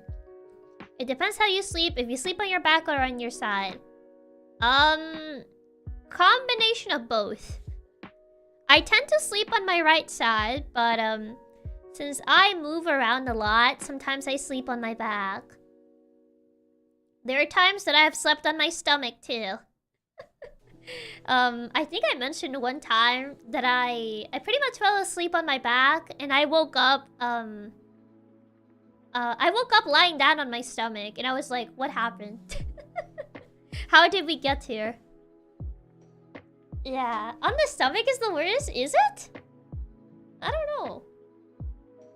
One day, I hope to go to the middle of nowhere and just look up in the middle of the sky. Honestly, if you do manage to do that, take some pictures. Because that sounds like a very memorable thing. And, well, human mind is feeble. I feel like it's very easy to forget those sorts of experiences, unfortunately. Gazing at the moon and the stars is always pretty relaxing, for sure. On the stomach is the worst. I see lots of shooting stars when I rest in the middle of nowhere. I even watch Chiaki outside with the stars. Aw, that's really cool. I wish we had more shooting stars here. That's me every morning. I know I'm having a bad sleeping night if I roll on my stomach. Is it really that uncomfortable? Something tells me Chiaki's the ones that kick on their sleep. I am. I am probably a kicker on my sleep. Dao, it shouldn't be that bad for Chiaki laying on your stomach. It's worse mostly depending how much you weigh. I see. I wish my area had less light pollution. Yeah, same here. I mean, there's not that much. You can still see the stars, but there's a lot of city lights that do block. It's not that uncomfortable, but also you breathe worse. Probably. That is very likely. I knew it. How often do you wake up with the blankets kicked off? Funny enough, not that often. Like, if you mean blankets on the ground, funny enough, not that often, because the blankets are kind of heavy. The blankets are kind of heavy since I sleep with like the thick blankets. If I slept with like the thinner blankets, oh yeah, they'll probably be on the ground. But since I sleep with like the thicker blankets, I heard the Game Boy. I heard the Game Boy like intro on the BGM, and I got distracted. I heard that kwang doing, and I was like, immediately looks. Like I heard the Game Boy intro. So you're a thick blanket sleeper. Yes, I'm a thick blanket sleeper. Yes, I like the thick blankets. Was that the Game Boy I heard? That sounded like the Game Boy. Yes. Game Boy intro is always so nice to hear. It's very, very nice. Very, very nice. I've been sleeping on my stomach and without a pillow for years. Really? Yeah, I don't think I will be able to do that. Yeah, I don't think I'll be able to pull that off. I've slept on my stomach before. But, not without a pillow, no. Game Boy was my first Nintendo console. I mean, technically mine, too. Technically, it was more of a hand-me-down from Katsubro, so... Technically speaking, like, my first proper one that actually belonged to me without being a hand-me-down was the DS Lite. So, yeah. Mine was the NES. Ooh, nice. What if the next Switch had that Game Boy sound? That would be nice. I wish the Switch had a cool little intro. Kind of like how the Game Boy had a cool intro, you know? In fact, BRB, going stargazing. See you all in a few minutes if I don't get taken away by aliens. Hope you enjoy the stars. Remind me, what happened to that game that Katsumi so kindly gave you? No question. No question. I refuse to answer that. My first console was the SNES. Ooh, nice. Yeah, technically speaking, for me, the DS Lite. But yeah, ain't gonna lie, I was going to reply something and then just heard Game Boy Advance intro and was like, wait a moment, I recognize that sound. Yeah, I got distracted because I heard that sound too. I was like, who's playing a game? Who's playing a game on the Game Boy Advance? I wanna see. And then I realized it was just a lo-fi playlist. But yeah. I miss handhelds that could fit in my back pocket. I used to take my DS Lite everywhere. Oh yeah. That was nice. Being able to just like take your handheld console and everywhere. I mean, you can technically do that with the Switch, but it's still on the bigger side. Chiaki Katsumi streams are my favorite from her. I could listen to her adorable voice for hours. Aww, thank you. And hi CG. And hi Sarah. Welcome. Mine was the N64, technically PS1, but I was so young I couldn't figure out the demo disc. Didn't come with the games. So we thought it was broken. No. Oh no. Also, D-Bobs, thank you so much for the tip. Thank you. Happy Friday, Chiaki. Happy Friday. First two games were Final Fantasy VIII and Brave Fencer Musashi, fully voice acted on PS1. Oh, very interesting. Fully voice acted too. True, you girls have smaller pockets. You're not wrong, and I hate it. You're not wrong, and I hate it. That's why we carry purses. We get debuff. Listen, we get debuff. It kind of reminds me, for like high school graduation. They forced us to wear like suits and whatever. And like, I remember I was carrying something, and I had to ask someone else to like hold it for me, because I had to ask like a classmate to hold it for me because I didn't have pockets. Like the girl suits don't have pockets, and I'm like, I hate it here. They have fake pockets. I had to ask like the person that was behind me. I was like, hey, can you hold this for me? Because like, you had to like walk up to the stage to pick up your papers and whatever. And I was like, oh great. Even when you get a suit, you don't get pockets. Yeah, girl suits have fake pockets. It's terrible. They don't even have real pockets. It's fake pockets. And I'm like, why? Yeah, they're fashion pockets. You know those dresses with pockets? Those are the best. Yes. Having actual pockets. Not even the jackets have pockets. I mean, it was like a suit jacket. Like a... You know, the suit top jacket. But, yeah, it had fake pockets. I'm like, I'm in shambles. I've heard also girl jeans have fake pockets. I think some girl jeans have fake pockets. Others have pockets, but the space is so small that it might as well just not have pockets. Meanwhile, guys' pants sometimes have pockets within their pockets. You guys get too many pockets. Meanwhile, like, girls' clothes hardly have pockets. This is all in order to sell girl purses. This is all a big conspiracy theory. Just so, they can sell, purses. We don't have enough pockets. Just sue yourself pockets. I love my cargo pants. Pockets, pockets, pockets. And ironically, you're onto something.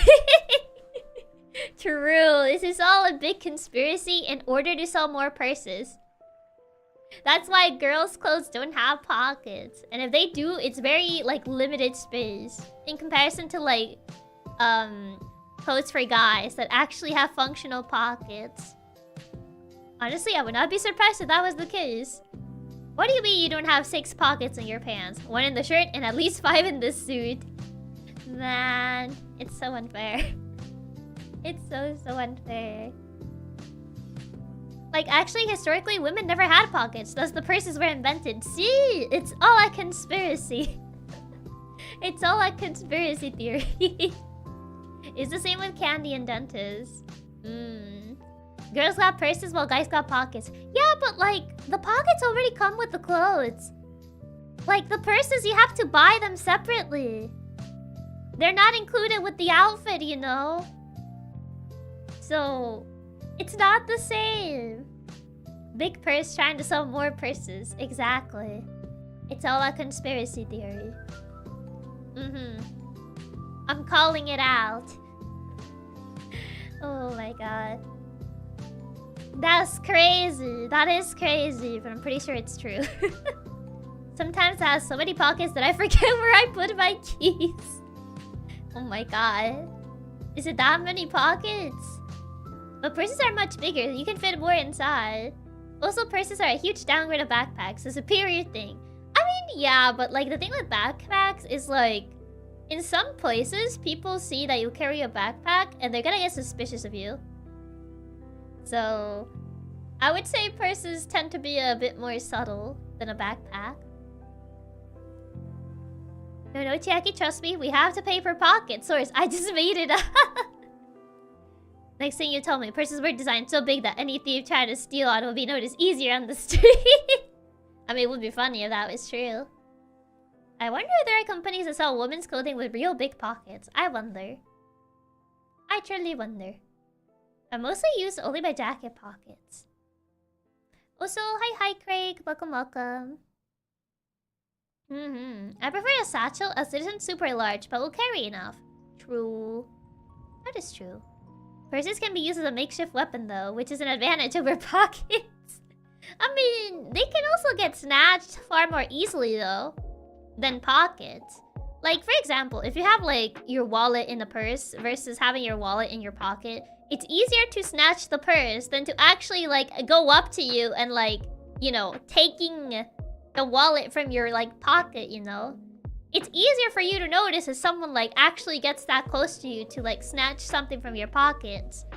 Meanwhile, a purse, it's much easier to steal. You can only carry one backpack. You can have as many purses as you can fit in your arms.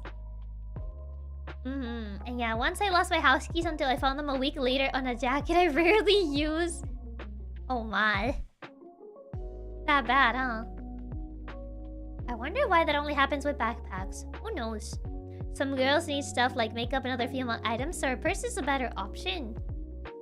I guess so, but having pockets would reduce like the amount of space you occupy on a purse. Also, duffel bags will forever be associated with heists. This is a comedy sketch of a thief trying to steal a purse, but it's just filled with dumbbells, and the thief spends the next 5 minutes asking what else is inside, and just a second purse. It's true, I've stolen many purses. Yeah, true. You can even hear in some countries of people that ride around on a motorcycle and drive by, snatch purses from people walking around. It's easier to snatch a purse, yeah.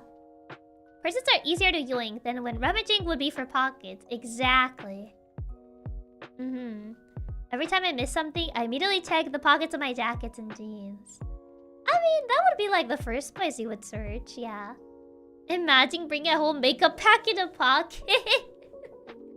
I mean, there's like smaller makeup packs, like more portable makeup packs, so it's not fully out of the question. You know, kind of like how travel size items exist. You know, for example, if you're gonna go on a flight, you get like the travel size, like, oh yeah, you get a travel size, like toothpaste, travel size toothbrush, you know. There's probably like makeup kits that come in like smaller sizes, so you can like take on a flight. So I'm pretty sure you can find something like that. This is why I also keep my purse in my pants pocket. I saw a video of 2 guys on a motorcycle right up on a woman and she throws her purse away. One of the guys gets off, runs to the purse and hands it back going, I live here. Oh my god. Actually, what did I miss when I was stargazing? What are we talking about? We're talking about pockets. We're talking about pockets versus purses. I buy new stuff on the place. Really? Well, it kind of depends. Some people just kind of like already pack what they're gonna need when it comes to travel size stuff. Other people just buy it at the airport. But it kind of depends on how much time you have before your flight. I wonder if the makeup items would really even fit in pockets, even in smaller sizes. I wonder. I usually just mooch off the hotel stuff or just buy when I arrive. Oh, why can't we have both? Oh, we were just talking about like how girls' clothes don't have pockets. And guys have like way too many pockets. So, we were just kind of like talking about that and talking about how I said that it's a conspiracy so they can sell purses to girls. Because their clothes don't really have pockets. If it isn't the whole makeup kit, then it should fit in a small pocket. Probably. I would say it could. In guys' jeans, fit a whole water bottle. In girls' jeans, fit a whole singular fruit snack. If you're lucky. Wait, what if we combine purses with pockets? Wouldn't that be so OP? Never go wrong without enough pockets. Yeah. Maybe lipstick and eyeliner might fit, but for some dust thingies, no. I guess so, yeah. It probably not. It depends. Maybe on a jacket pocket, not on your pants pockets, but maybe on a jacket pocket it could fit. If we're talking about like the round, like dust thingy, it could probably fit on a jacket pocket. Also, bye-bye, Glitch. Hope you enjoy your dinner.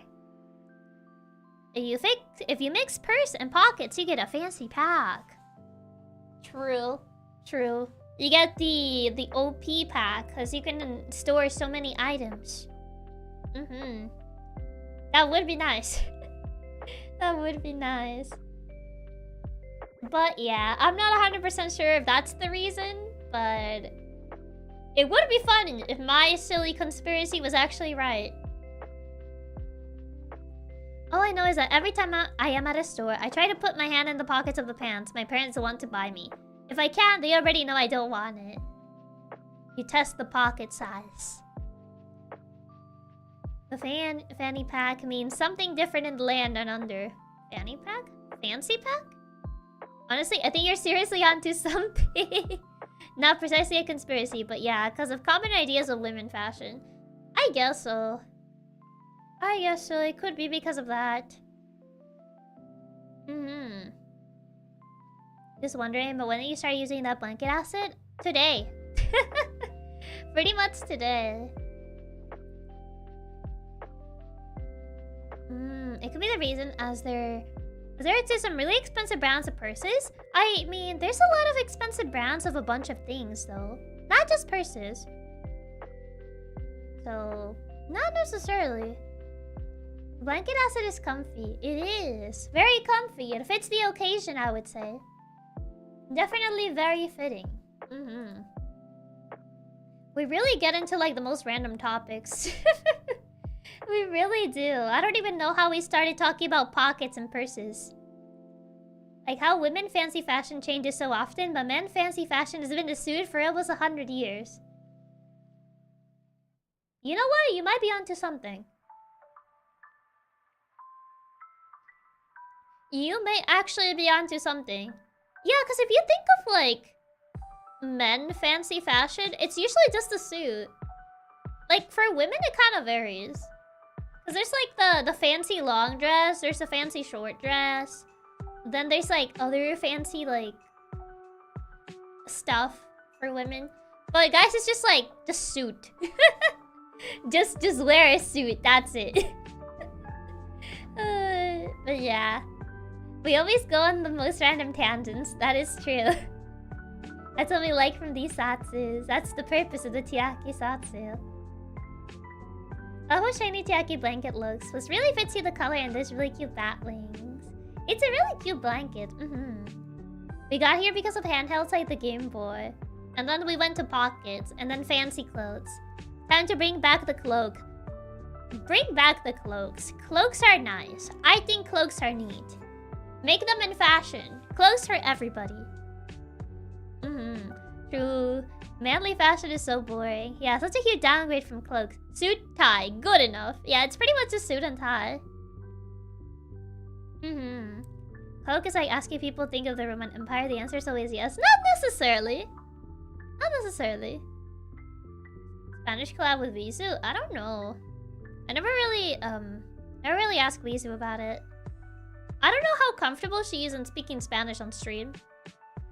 Also, I'm kind of afraid for like the people that don't really understand Spanish. I feel we would probably have to find like a way to like subtitle the stream somehow. So, people that don't really speak Spanish will be able to understand.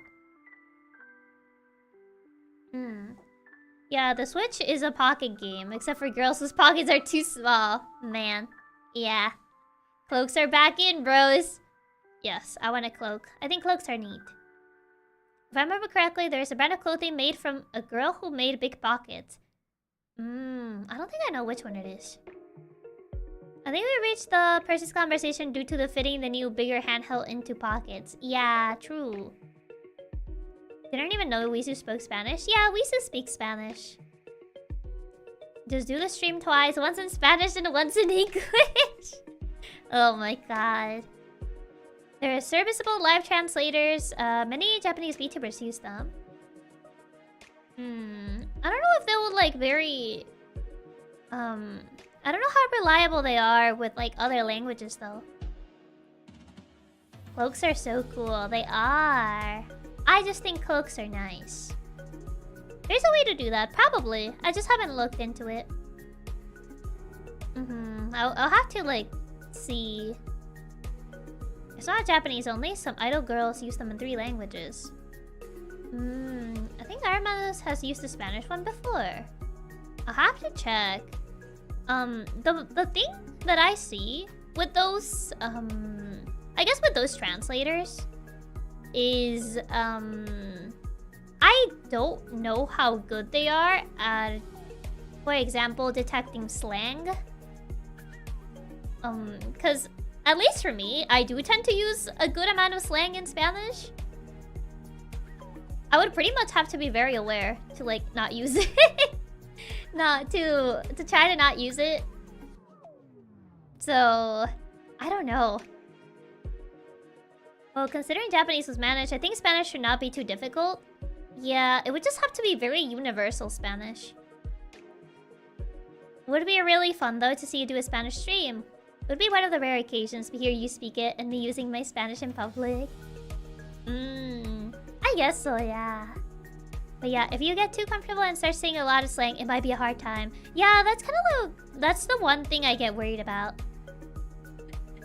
Because I do, when I get comfortable in speaking Spanish, I tend to use a good amount of slang. So, I'm kind of like a bit worried about that sort of thing. Slangs would probably blue screen. Yeah. Would be extra funny if the translator can't handle the slang and gives us the literal translations. And we English speakers just sit here wondering, what are you talking about? Yeah. That's kind of like what worries me. I would have to look into it and ask Wizu about it. I'm also not sure how comfortable she is in speaking Spanish on stream. I know she has done like Spanish karaoke's, but I feel like that's kind of different. I feel like that's a bit different than just holding an entire conversation in Spanish. So, I don't know. I'll have to ask her.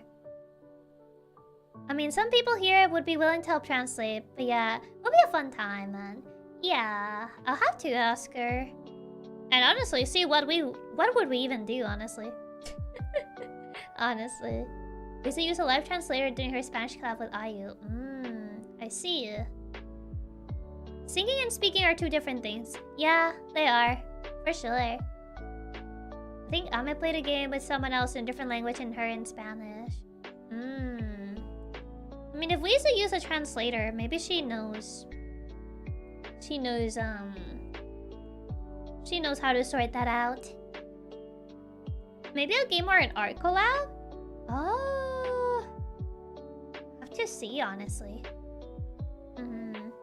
Spanish is my first language. Wouldn't mind doing a translation for chat. Yeah, because like, I feel like I would need to have someone also help with translation. Just in case the translator is not accurate. Like the... I guess having like the actual like machine translation. But just in case it's also like not super accurate. I don't know, because I am a bit afraid of like using machine translation when I'm not 100% sure how accurate it's gonna be. And I can't be like checking the live translation all the time if I'm like having a conversation with someone. So it would be helpful to have like someone that can actually understand both languages, provide translation. Just for the people that like are not able to speak the language. And just in case the translator is not 100% accurate. That's fair. A lot of MTL services are only good for like one language. You can react to telenovela script. Oh my god. Yeah, so machine translation can sometimes miss the mark. Yeah, for sure. That's kind of like why I have been on the fence, because I have considered it. I have considered like doing a Spanish stream before, but I kind of like worry about the translation. Because I don't wanna make like anyone feel excluded, like anyone that may not understand what I'm saying feel excluded. So yeah, we'll have to look into that. But yeah, I think it could be interesting. I know Wisu's Spanish is different than mine. At least from her accent. Judging by her accent, because I've heard Wisu speak Spanish, I'm like, huh. Yeah, she has like a different accent than mine. Like for example, funny enough, like Wisu sounds higher when she speaks Spanish. For me, I sound a little bit lower, funny enough. Also, Raps, thank you so much for the tip. Thank you. Gotta run now. Thanks for the stream. My Chiakinium supplies have been refilled. Hope the rest of the stream goes well. By the way, I have immortalized my victory from yesterday. Oh my god. Like I said, I strike what you least expected. Unbelievable. He actually immortalized it. But hope you have a good rest of your trip. I mean, it could also just be a video. That way you can control better the translation. True. True. It could just be a video as well. I'm sure we'll be fine with it, Chiaki. I'm certain the majority of us watch Japanese and understood none of it and are fine with it. Yeah, Wisu's tone is surprisingly higher pitched than yours. Yeah, funny enough, she sounds higher when she speaks Spanish. While for me, it's the opposite effect. I sound a bit lower when I speak Spanish. So, I thought that was interesting. Chiaki, you're so sweet. It's super endearing you're thinking of people being not included. This is why we love this hacker so much. Yeah, because I wouldn't wanna make people feel upset or sad that they're not able to understand what I'm saying. So that's kind of like why I held back on doing that until I could like figure out a way to make sure that everyone at least had a way to understand if they are not fluent in Spanish. So yeah. But yeah, I think it could be fun. I'll have to ask Weezer about it and think of what we could do. We'll see. I need to stretch. I haven't stretched in a while. But yeah. I think you do not need to worry overall. I just enjoy watching the chaos regardless of language barrier. I mean, that's your perspective, but not everyone thinks the same. Not everyone thinks the same. If Like, sometimes there may be people that have never seen a stream of mine. And if they just hear me talking in a language they don't understand, they're just probably just gonna leave. They're probably just gonna leave. Or they're probably gonna get upset and then leave. So, it's not like... It doesn't apply to everybody. Some people may just get upset. Like, oh, why are you speaking Spanish? You're supposed to be an EN streamer. Like, yada yada yada yada. Like, and I can see that, honestly. Because, you know, we are supposed to be an EN gen. So, it is justifiable that they get upset. But, yeah, and just in general, I don't want to make people feel like they're not included. Just hire a live translator and have a cam for that. Ah, yes, just have the live translator in the corner. Maybe you can teach us Spanish slang one stream beforehand so that we can look out for it on the collab. I don't know. I don't know. How dare you not speak English? Who says that? You would be surprised that there are people that would get upset. Because, we are promoted as an EN gen. So, it makes sense. It makes sense. It's the same with English, to be honest. As long as you state in the title, it'll be a Spanish stream, it should be okay. Yeah, that's also why many people only watch VTubers in their language. The lack of understanding cuts them off. Pretty much. Pretty much. There's a lot of people that only watch VTubers in their language. Because the lack of understanding definitely cuts a lot of people off. You'll be surprised. I don't think Chiaki will do a Spanish learning stream due to many people just wanting to know the swear words. Yeah. Unfortunately, not a lot of people are actually interested in the language. A lot of people are just like, oh yeah, just teach me the swear words. I just want to swear in Spanish. And I'm like, okay, but like, not from me. You can find someone else to teach you that. Or just look it up online. But you're not gonna get that from me. Just find that somewhere else. But you know, just you're not the only Spanish-speaking cat girl that commonly talks in English. It's not a matter of that. It's not a matter of that sort of thing. I don't think that's the issue. It's just a matter of like, people are not gonna listen to what they don't understand. That's the thing. To be fair, there's a lot of Japanese VTubers I watch with no English understanding, but I love them to death because they're cute. I mean, yeah, it varies from person to person. Like, yeah, some people may not mind, but there's definitely people that do. So, I just wanna be respectful to the people that, you know, would like to actually watch something that they can understand. There'll always be people that get upset for the most random reasons. Yeah, for sure. Also, hi Nuffy, welcome. It's unfortunately true, there are a lot of cool Japanese streamers I would like to watch, but I can't get over the language barrier enough. Yeah, it happens to a lot of people. Like, there's people that don't mind, but there's people that do. There's two sides of the coin. Chiaki doesn't even swear in English. Why would she swear in Spanish? Exactly. I guess because people think like, oh yeah, it's your first language, so that means that you must swear in Spanish. And I'm like, no. No.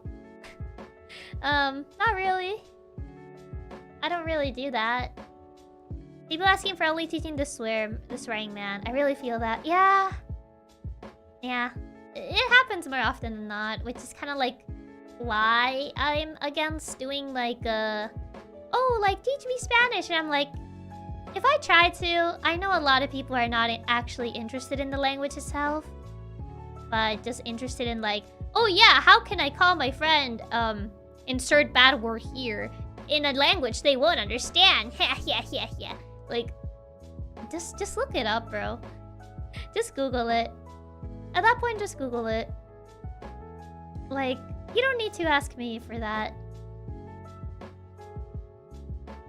Early on, there were mainly just Japanese VTubers, and I enjoy watching them. I guess it shows that I can appreciate VTubers who might not speak a language I understand either. Yeah.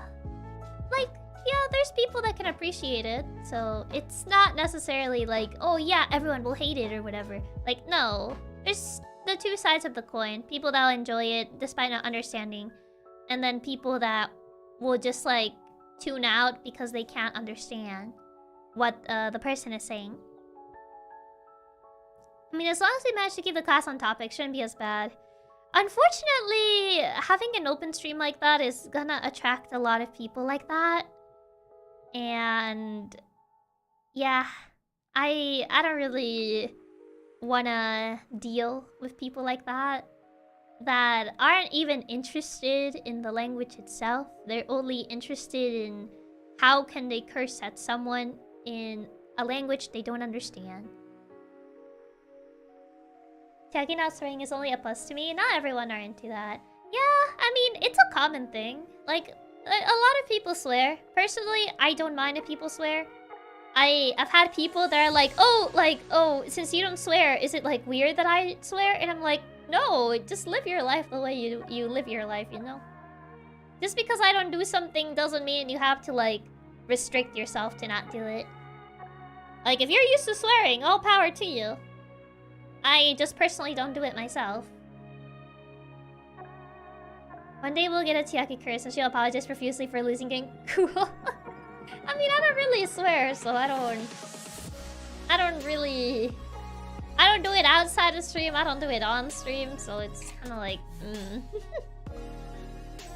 Yeah, almost would have to be a member stream to work. Yeah, could only work as a member stream. Yeah, it could only really work as a member stream. Sailor Bros Chiaki accepts her foul mouths. You don't get it. Having a sailor's vocabulary in front of a proper person feels odd, does it? Does it? It's not like I would just look at you like...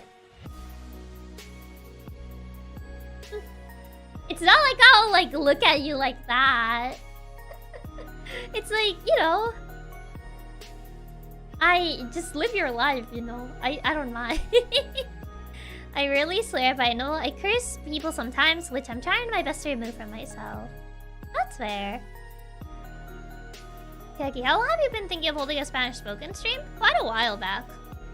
I thought about it quite a while back. Way before we had a Chronicle. Before us being the only... Back when I was still the only Spanish-speaking member. Before, you know, Chronicle debuted and... Weezu was the other, and we had another Spanish-speaking member. I thought about it. I was like, oh, it would be kind of cool to have, like, a Spanish stream. But then I thought about it and was like, I would need to find a way for people that do not speak the language to understand. But I never really, like, got around to figuring something out. And it was November, December, you had the thought. Probably publicly that I mentioned it, but I've thought about it for quite a while. Chiaki points that you will say, ooh, he cursed. It kind of sounds like that SpongeBob episode. The SpongeBob episode where, like, they curse her, like, he said the word. So, it kind of reminds me of that. Is that about how you react by how we feel? What, does it feel like you have sinned or something? I'm sorry for using the F word as an adjective. Yeah, no, I usually swear like a sailor sometimes that just auto turns off when I'm watching you. Do I have that effect on people? To be honest, the only thing I can think of besides having a translator machine is people in chat helping to translate. Pretty much, yeah. Just having like someone in chat helping along with the translation. They're not swear words, they're sentence enhancers. But yeah, Patrick gasped. You said number 11. Yeah. Actually, yeah, it feels as if we did something obscene in public. Oh, is that so? You can do a Spanish quiz or like a Dora theme. Easy to change just Spanish. Yes. I'll just have to become the Dora. The Dora the Explorer. It pretty much just places me in a strange calming state and that I'm safe and can just unwind from my stress. I'm glad. I'm glad to have like that effect on people. Swearing in front of Chiaki feels like an unforgivable sin. Chiaki calling out himself each swear word. How could you say that? You kiss your mom with that mouth? Unbelievable. Not really. I mean, my entire family swears.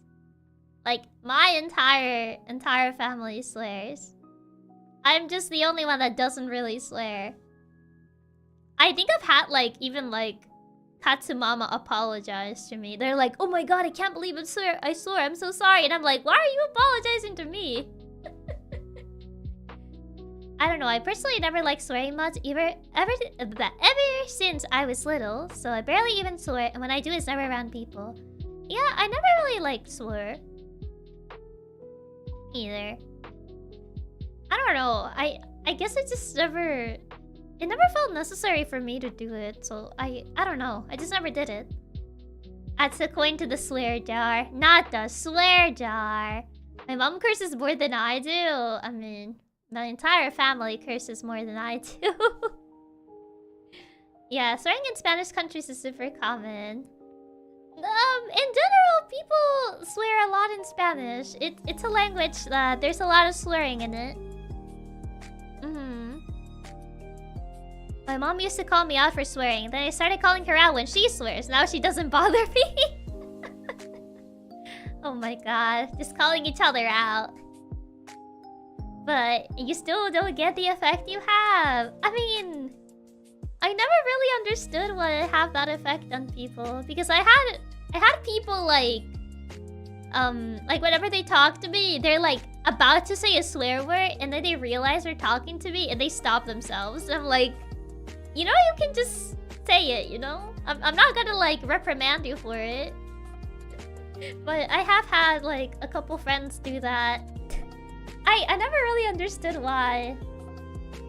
I don't know. I don't understand the effect, I'm afraid. Talkie. What? It's so strange. I've been taught to not swear, but my family always swears. Because you're too pure, swearing in front of you feels wrong. Is that what it is? I don't know. I don't know. Maybe... I don't know if that's what it is.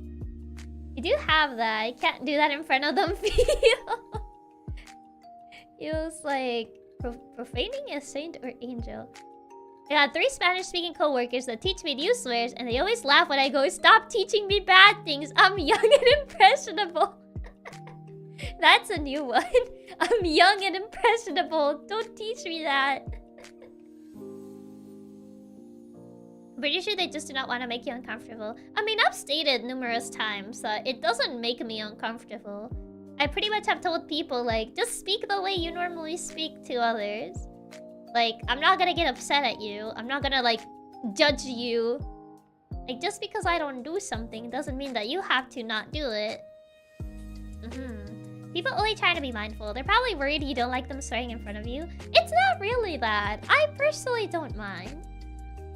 Also, hi, Daya and Monmons. Hope you had a good stream. Welcome. And for the people that don't know me, I'm Chiaki Katsumi. PixelLink's resident cat hacker from first generation PixelStart. And Daya Senpai. Hopefully you had a fun stream, Daya. Waiting through, but hello Chiaki in chat. Hello. Hi. But yeah. we were talking about that. Nah, going into Chiaki's stream is like going to a class, no swear words. And only odd learning. Do I have like a teacher effect or something? First time here, nice to meet you. Totally first time here with that 11 months badge. But thank you so much for being a member of Nylina for 11 months. Thank you. Daya Senpai? No, I am Daya Senpai. It's more likely they're the ones that feel uncomfortable about swearing in front of you for being too pure. Oh. Is that so? You're Daya Senpai? I am. All of PixelStart. It's his first stream. He just bought the membership and never watched. Trust. He bought the membership for 11 times. Oh yeah, you definitely give the teacher vibes, but in a good way. Do I? I don't think like I would have it in me to be a teacher. I don't know. Students are scary, man. Yeah, I just have been busy. Ah, yes. I see. A first-time viewer as well. Ah, yes. Now everyone is a first-time viewer. Clearly that badge is blue and not a purple one. Clearly. For sure, yeah. I hardly ever swear, so when I do, people sometimes get surprised. I mean, if you don't usually swear, then yeah. That's the effect you would have on people. Oh, the new emote is perfect for it. The clueless emote. You're really good at teaching and explaining things. You're already better than 90%. Am I? I feel like I'm not very good at explaining things. I'm a first-time viewer for over 14 months. I don't think that's how first-time viewer works. But thank you so much for being a member of Nailina for 14 months. Thank you, thank you. I don't think that's how first-time viewer status works, but he's the newest viewer. Ah, yes, for 14 months, he's been the newest viewer. To explain the lore of Kingdom Hearts, I cannot explain the lore of Kingdom Hearts. I've only played one game. The Memba Cluedo stream says otherwise. Every stream is my first stream. I don't think that's how that works, but sure, surely. You have it in you. I'm always very eager to hear you talk, and you teaching us about different topics. I don't know. I honestly feel like I wouldn't have the patience to teach people. I don't know. I've seen how the generations are. Especially like high school and downwards. I would say like it's kind of scary to teach those people. I don't really think about how often I swear. Maybe a few times a day. It's like a cycle where at each end of the stream, it becomes the first stream upon the next one. The same katsu never goes to the same stream because they aren't the same katsu and the stream is new. Do they just like regenerate or something? I think there are only a few people in the world that actually know the full lore of Kingdom Hearts. I mean, if even the own creator has trouble keeping track of it, that he has to watch videos, you know, that says something. That actually says something if, like, you don't even know the own story that you wrote and you actually have to watch videos that people make about the game. And they're like, oh yeah, I wrote that. I remember writing that now. Maybe not the patience of teaching kids. I can understand that. That doesn't mean you aren't wonderful at teaching stuff. Teaching kids is an entirely different breed. Actually, there's a single word my mom still calls me out for, and I had to explain, Mom, please, disgrace is a word in the dictionary. Not disgrace, no. I mean, looks at Elder Scrolls. The own creator having to watch videos of his own game is so hilarious. It's kind of funny, because you would think that, having made as many games that he has of Kingdom Hearts, you would at least know, like, okay, this happened in this game. This happened in this game. So the story connects like this and that, but not really. He doesn't keep track. You would think you would at least keep like some sort of notes on what you wrote. To be fair, when you made a story as complex and long as Kingdom Hearts, you do forget something here and there. That's why you would have notes for it, though. You would usually keep like a notepad with like important details. Like, oh yeah, there was this, this, and that. To be fair, most of the Elder Scrolls lore is written under the effect of psychedelics. You would think he had the plot written down. That's what I'm saying. You would think you would write the plot down. At that point, you know. You would try to keep track by writing the plot down. How messy would the notes be? At that point, you would probably need an entire notebook. You know? You probably need like an entire, notebook dedicated for that. Hiya senpai, hope you're having a good Satsu. Much love. Hi Daya. Hope you're having a good day. Or night. More like night. A messy notebook. Are you a real writer if you don't hallucinate 90% of your lore? I mean, usually you write things down. Messy notebook. More like an encyclopedia. Probably an encyclopedia at that point, yeah. Wait, Chiaki doesn't know that cat people in Elder Scrolls have a moon base that they can communicate. They communicate with. Oh, interesting. So that, I mean, I've never really played an Elder Scrolls game, so I wouldn't really know. Writing stuff down is for nerds. It's not for nerds. It's to actually keep, like, a consistent storyline. The Elder Scrolls lore is wild. That's crazy. Unfortunately, the only lore I know is FNAF. Speaking of which, do you know that it all started in the late 1970s? To be fair, writing in general is pretty nerdy. I mean, no, I wouldn't say that. I wouldn't say that.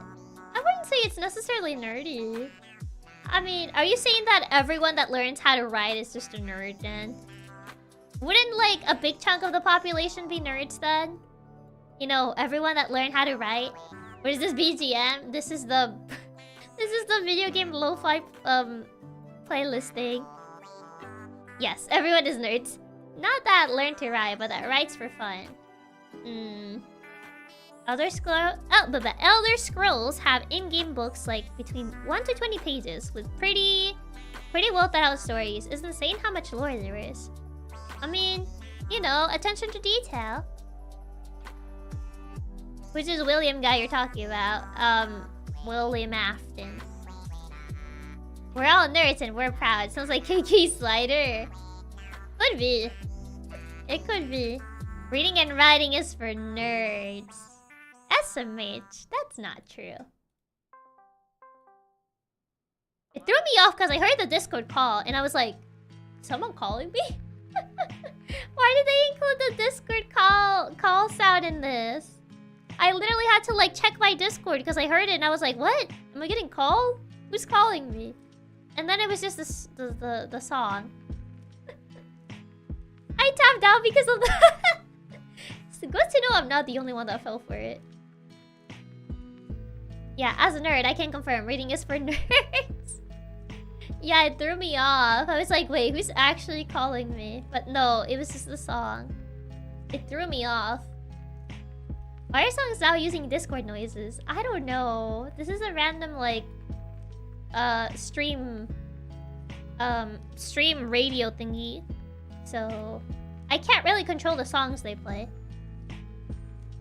First the Game Boy sound and now Discord. They really are using a lot of different sound effects, huh? Pretty crazy for sure. I mean, I can get the Game Boy sound because it's a video game like music playlist, but why Discord? Why Discord though? Is Discord old enough to know how their sounds to put into songs? How old is Discord again? Discord. It has been around since 2015. Who's calling me at this time of the day? Yeah, I was just like, who's calling me? I'm pretty sure I'm on streamer mode.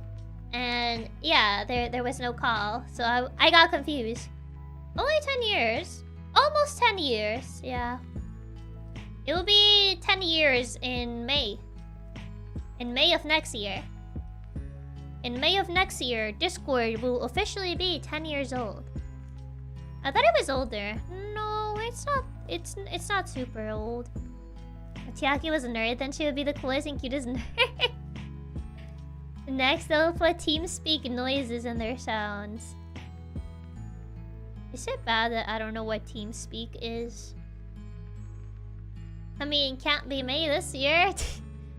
Yeah, May next year. Do we go back to Skype? Or have people forgotten what that was? I'll be honest, I never used Skype. I think I only ever used it like once for work. But yeah, I think I only like downloaded it for work once and I never used it. I never used it. It was just like there. What is TeamSpeak? You never used Skype? I never used it, no. Like, I downloaded it for, like, work before, but I never used it. Skype, that's too new. We're going back to TeamSpeak. I don't know what TeamSpeak is. I'm sorry, I never used Skype. You don't know TS? No, I don't know what that is. You know what? I'm just gonna Google it. What is TeamSpeak? TeamSpeak. #1 choice voice communication for online gaming. Initial release in 2002. Oh, it's a call service like Skype. Oh, I see. It's like Skype and Discord. Huh. What hurts me is Mumble was 10 times better than TeamSpeak or Ventrilo, but no one used it. Before TeamSpeak, there was Roger Wilco. I don't know what neither... I've never heard of that either. I don't know what that is. What's Mumble? Good to know I'm not the only one that doesn't know what Mumble is. God, I'm so old. I'm sorry, I don't know what those are. You ever wonder how there are mediums or programs that are like above others in complexity, but people just do not understand? Maybe they just don't catch up. Like, they just don't become popular. Back to Messenger. Any fellow ICQ boomers here? Wait, what's Mumble? I'm not that old. I don't know what Mumble is. You mentioned all these like softwares that I just never use. I remember people using Xbox Live Call to communicate while playing. Well, yeah, I remember Xbox, like the Xbox Live Call. I never used it, but I heard about it. Oh, the folks rise up slowly so we don't break our hips. Oh no. To be fair, most of those services were more niche than anything. Okay, then I guess it's not that bad that I don't know about them. Because I'm just like, yeah, I never heard of these, so... I still remember my ICQ ID. ICQ. Yeah, I don't know what ICQ is. What is ICQ? That makes two of us. What is ICQ? Chiaki Satsu streams could be called Talkie Talkie stream. True. That could be a name. True.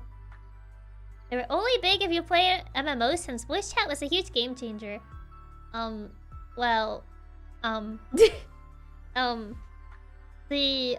you can even consider this an MMO, the only MMO that I played was Club Penguin, so, yeah, I never really used voice chat for that, so, I'm pretty sure, like, the actual, like, first voice chat experience was Discord for me. I mean, it's technically an MMO. I mean, yeah, technically. Gotta grind that pizza minigame, exactly. ICQ was a cross-platform instant messaging and VoIP client.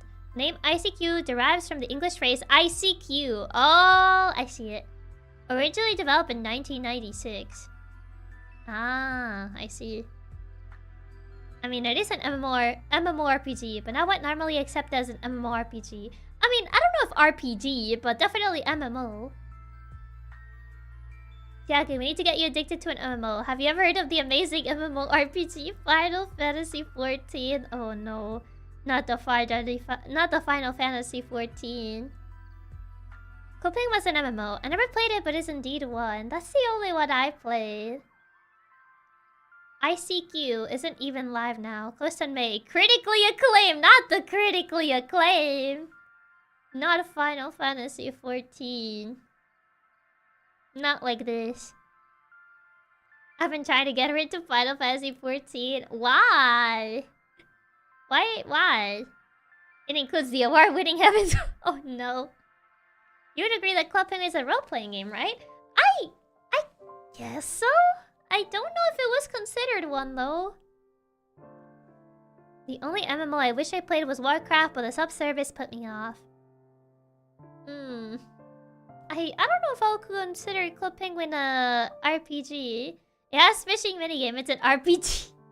I mean, not every game that has fishing is an RPG though.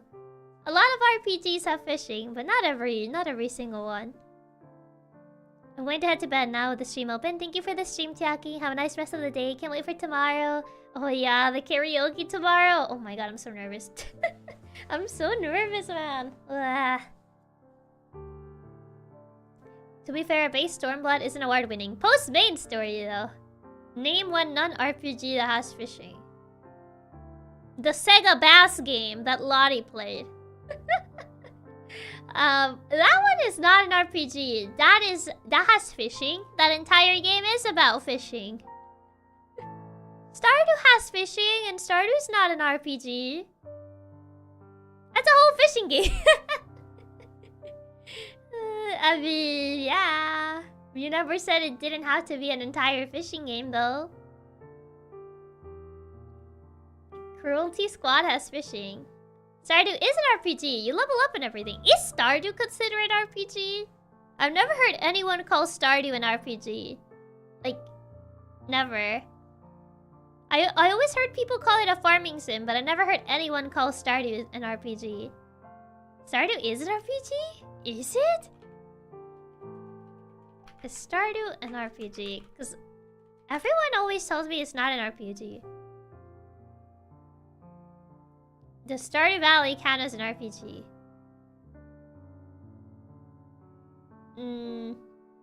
I guess people say it does. I guess it's a farming sim with RPG elements. Could be. RPG is kind of a loose term. Well, you are role-playing as a farmer. Yeah, but by that sense, wouldn't any game that you play as a character be an RPG? Wouldn't Zelda be an RPG because you play as Link? By that point, any game that you play a character is an RPG. If you're gonna be like, oh, you roleplay as a farmer. I mean, you play as a hero in Zelda. So, it's an action RPG. Isn't Zelda an RPG? I've heard people not consider it an RPG. I think they call that an ARPG. Stardew has both farming sim and RPG elements. You do find in the game. What are you on about? Zelda's literally an RPG. Usually I heard people just call it like an action or an adventure game, but never an RPG. Zelda Fantasy RPG and mostly playing as one. But I think the customization is the difference. It's like, then by that sense, Sonic would be an RPG because you play as a hedgehog. But it's considered a platformer. So any game you play as a character would just be considered an RPG. Yup, Sonic is not an RPG though. That's a platformer. All games are RPGs. No. That's not how it works. By that point, like every game with a story is an adventure game.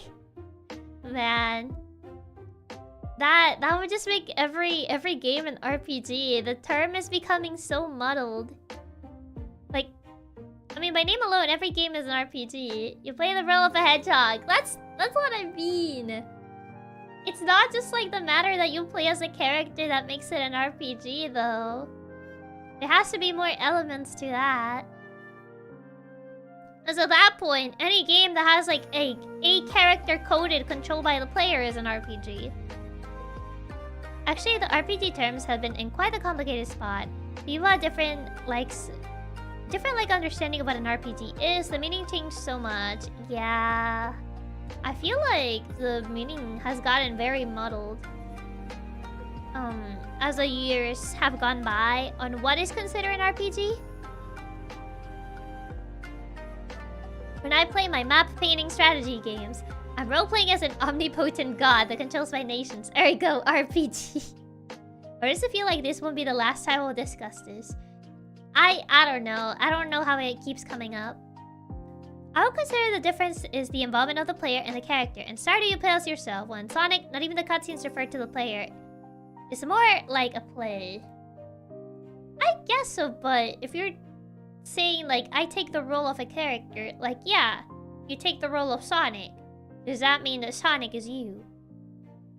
Or does that mean that Sonic Forces is an RPG? Because Sonic Forces has your own Sonic Sona. I don't know what the actual name is. But technically, you have a player character in Sonic Forces. Would that make Sonic Forces an RPG and not a platformer? Even though it has all the other elements of a platformer.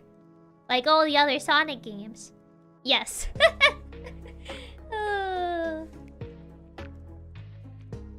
Oh my god. Adventure and RPG are my most confused genre. I can never make heads and tails how you're supposed to categorize it. So the consideration for an RPG would be how involved is the actual player in the game. It is a platformer but has RPG elements. Oh my god. This is just a discussion with no proper solution, I feel. Ah yes, my favorite RPG, Sims 4, where I play as an omnipotent being. Maybe Sonic more adventure than RPG? I mean, like, because everyone was just saying, like, yeah, as long as you play as a character, it's an RPG. But then I'm like, Sonic is not an RPG though. You play as Sonic, but like, it's not an RPG. I don't know. Sonic Forces can be whatever I want it to be if Fist Bump is playing. Oh man. So complicated, man. So oddly complicated. But I gotta go BRB for a little bit. So, I shall be right back. So, BRB.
Okay, I return. I'm back. Hi.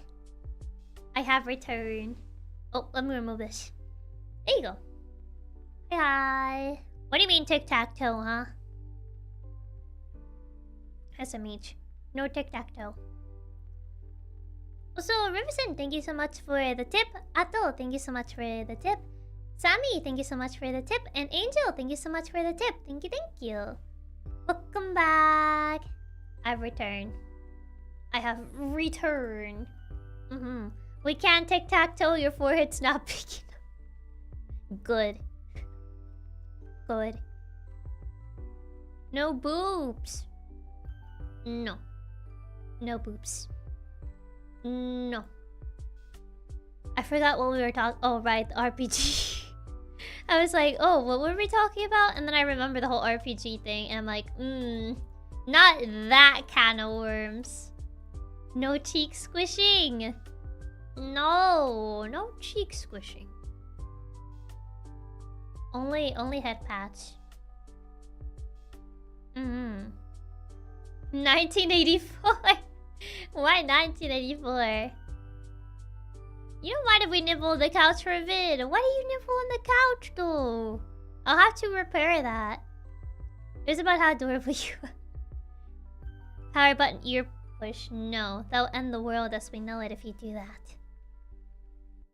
You Can we nibble the ahoge? No. How am I supposed to get my Wi-Fi signal?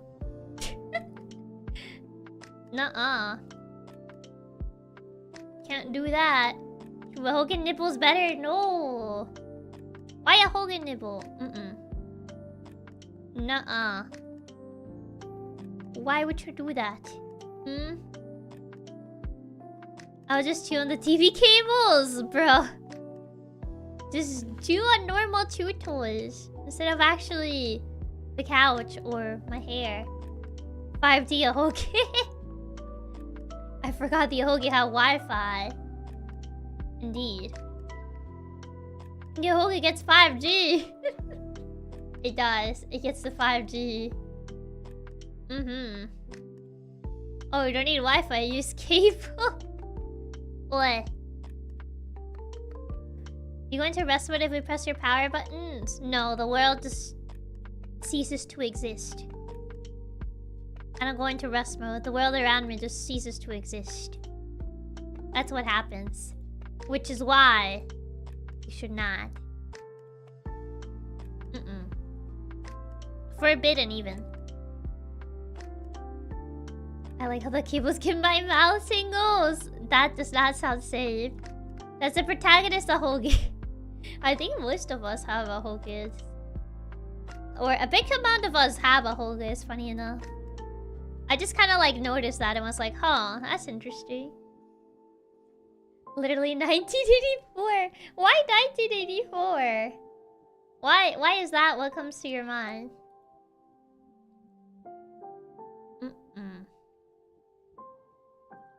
Like, unbelievable. Oh right, I forgot that I was gonna buy something. I forgot I had Amazon open before this stream, and I was like, why did I have Amazon open again? And I was like, oh right, I was gonna buy something. 1984 is a book where the people control can do almost anything. Yeah, I know 1994 is a book, yeah. I just wasn't sure why you guys were citing it. Yeah, it's 451. Fahrenheit 451 is not about that. It's about the destruction of books and knowledge. That's what Fahrenheit 451 is. It was like controlling the population by preventing them from learning anything. They would only be able to acquire knowledge through like what the government deemed as appropriate, so they will burn books. That's what 451 is. I read the book, I would know. I mean, pretty much in that competition that I mentioned, one of the presentations that I had to do was about that book. In comparison to a country that had a similar issue.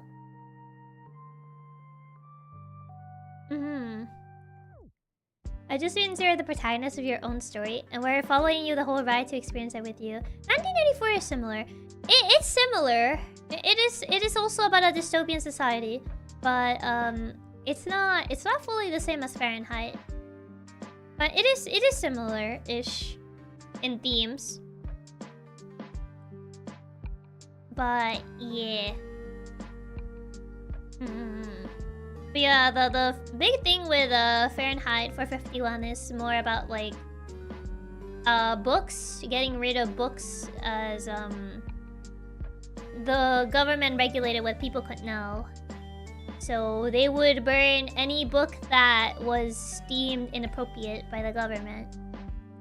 And there was a group of people that would like be responsible for like doing this.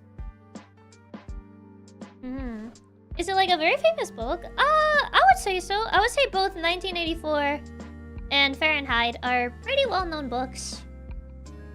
1984, you might know it by the Big Brother figure. I think there was a show actually based on like the whole like Big Brother figure. But I never watched it. But yeah, they're kind of just like general knowledge books, I would say. I don't know how worldwide knowledge it is. But I know it's like one of those books that is like well known in a lot of parts of the world. I don't know how many parts of the world though. I just want Chiaki to make a powerful presentation on books she has read for us. I don't really read that many books anymore, so I don't think I would have a lot of books I could like talk about. At least probably not books that you guys would be interested in. Cause I mentioned that on middle school I had like a very like big phase of like reading like a lot of like young adult novels, things along the lines of like the Hunger Games and whatever. Twilight? No, I never read Twilight. I was never a Twilight person. I was a Hunger Games person. I also like this game called this book called The Program. That was another one that I liked. But yeah, one of the ones that was my favorite was Tiger's Curse. Tiger's Curse was like my favorite like young adult novel that I really liked. I think I had like most of the books as hardcover. That's how much I liked it. I think I still have the books. But yeah, I don't think I've read a lot of like things you guys would probably be interested in. Or, you know, nothing as like, you know, deep as like 1984 or like Fahrenheit 451. I pretty much read through like Fahrenheit 451 because of that presentation of that contest where I had to make a presentation, and one of the things we had to like present about was Fahrenheit 451. So that's why I know about Fahrenheit 451, because I read through it and I made an entire presentation about it. You know what I read as a kid? The Wolf Brother. I don't think I ever heard about that. It doesn't really sound familiar. I read 451 at first for school, and then I read it a second time for fun. Yeah, technically the one that I read it for school, pretty much. But, I haven't reread it again. I used to have a physical copy of it, but, I don't have it anymore. I like a good read. If the story is good, I would be interested. I mean, at the time, I thought the story was good. I think I mentioned this book because I got a Mara about it. This series, I don't think it's very popular. I think the third book no, there is a third book. It isn't so popular that it's very hard to like find info about the third book. I think the fourth book got cancelled. I remember I used to follow the author on like Twitter at the time because I wanted to know when the fourth book was gonna come out. I don't think it ever came out. But there was this series that I really used to like. It was called Itch. Kind of like this. It was like about a kid that would fight with like elements, with like the elements from the periodic table. It was something like that. Let me like look up the premise just because I don't really remember it that well. There it is, Itch. Is it Itch? No, it's on the website. Itch series by Simon Mayo. I'm trying to find like the proper premise because it's been too long. Okay, so it's about like this kid that really likes chemistry, and he likes to collect specimens of every element in the periodic table. And he manages to get like this new element that no one like has ever discovered before. And people like find out that he got his hands on this element, and he basically like gets involved into like this conspiracy because of that. Oh, I saw that one. Does it seem interesting? Yeah, I got this one the first time I went to the UK. I saw this book because when I went, I was still very much into like reading a lot. So I pretty much like found this book and I was like, oh, this sounds interesting. And I bought the first copy and I took it back home with me. And I really liked it, so I ended up buying like the second and the third book. I'm pretty sure I still have them. But yeah, the fourth book, I don't think it was ever released. Yeah, it was never released. Yeah, I'm looking at Goodreads right now, and the fourth book was never released. And I remember the third one ended on a cliffhanger. So I was like, oh, I want to know when the fourth one's gonna release. So I remember I looked up the author and I found like his social media, and I started following him just because I was curious, like when was he gonna release the fourth book? Unfortunately that never happened. It happened over a series I followed. It's so sad. Yeah, I pretty much like followed this series quite a bit. And yeah, pretty much never got a fourth book. The author would just never say anything. I was just like, oh, is it cancelled? He would like just talk about whatever except like the book. At the time, I was so confused. I was just like, why isn't he talking about the book? Like, is it gonna get released? Or like, what's gonna happen to it? But yeah, he would just post like random stuff on his Twitter. But yeah, that was one of the series that I really liked. That sucks when a cool series just gets cancelled. Yeah, it really sucks. Writer's block, most likely. Could be writer's block. I don't know. I never found out. Probably canceled. Either not enough money was earned or he got burned out. Could be. Maybe he was a phantom author? No, not really. He was pretty public. He had like a public, like... His social media was pretty public, so he wasn't really a phantom author. So, yeah.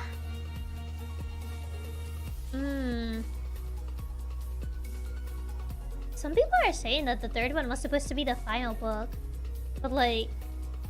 It didn't end, though. Because I remember reading it, and I was like... It didn't feel like an end. It felt like incomplete. But, like, I'm reading, like, reviews on Goodreads about the book, and everyone's like, oh yeah, it's, like, the best ending, and I'm like, is it? It never felt like an ending, though.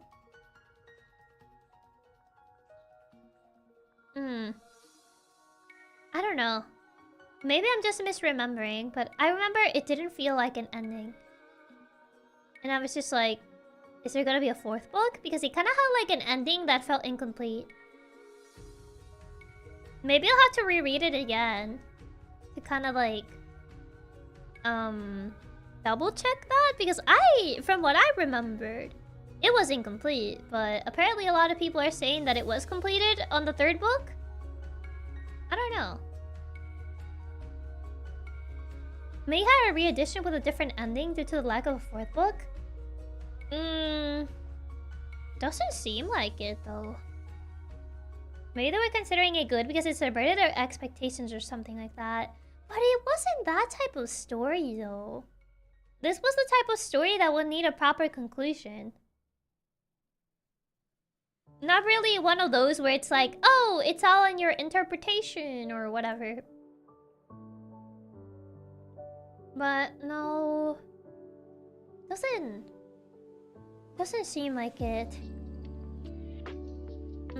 I don't know. Pretty weird. Pretty peculiar. But yeah, I would say like that series was one of the few books that I have read that I could say, yeah, maybe some people would enjoy this. Because I don't know if I can recommend like the other young adult novels that I read as a kid. Not as a kid, but as a teenager. Not even as a kid, because I was in middle school.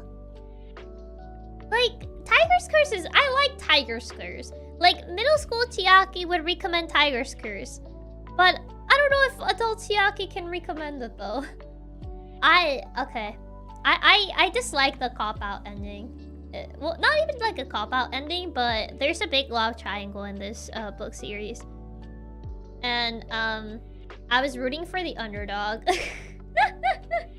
I was rooting for the underdog, and obviously the other love interest didn't win because it's always the first guy that they meet that they end up with. They never end up with the other dude, even though the other person may be way better, but it's always the first love interest they meet. They always end up with the first one they meet. And yeah, so I was rooting for the second one, the second love interest that they meet, because I just thought they were so much better.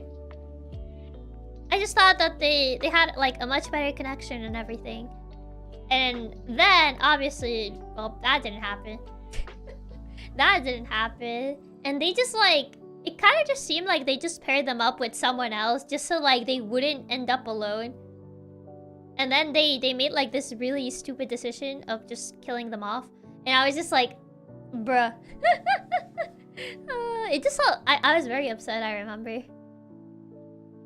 I remember being so upset about that. Always happens that you root for the underdog than the main love interest. Yeah, they just killed them off. They're like, oh yeah, they did a sacrifice for the main character or whatever. And I'm like, no, they did not. You just killed them off just so they wouldn't, like, bother, like, the love interest or anything. Like, come on. It's like, what even? Yeah, my beef is that the underdog not getting any love. I'm like, why could none of them get a hooray? They literally got rid of the other love interest. Yeah, they just ended up killing them off later. And I was like, why? They were much more interesting than the cookie cutter, like, first love interest. It's like, oh yeah, cookie cutter love interest, they're perfect, TM. And I'm like, that's boring. It's just like, yeah, they're perfect, TM. Like, no flaws. It was like, bleh. No personality. Like, the other love interests, like, had more potential. They had a better connection with the main character, too. And, I don't know, they were in general more interesting. I just love it when there's a love triangle where the MC ends up with a random fourth choice. I mean, not to that extent, but, like... There's definitely, like, in love triangles where, like, the other love interest has more potential with the protagonist. Like, they have, like, a better connection. They understand each other better. But just because they met the other love interest first, they always pair them up with the first one. And they may not have the best connection. In fact, maybe, like, they barely, like, had much... to their relationship, but they just pair them up because they met first. When I'm in a love triangle and my opponent is the author's definition of a perfect man, pretty much. Pretty much, it's just like, it's a lost battle. Here we have the boring cookie cutter vanilla love interest and the actual well-made character that would never receive any love with the protagonist. Exactly! It's just like, the other one was more interesting. It had more personality. Like, it had, like, a good character arc. Like, everything was pretty good. And then it's just, like, the boring cookie-cutter perfect love interest. Like, yeah, they could do no wrong. And I'm like, bro, they probably have, like, 50 skeletons in their closet.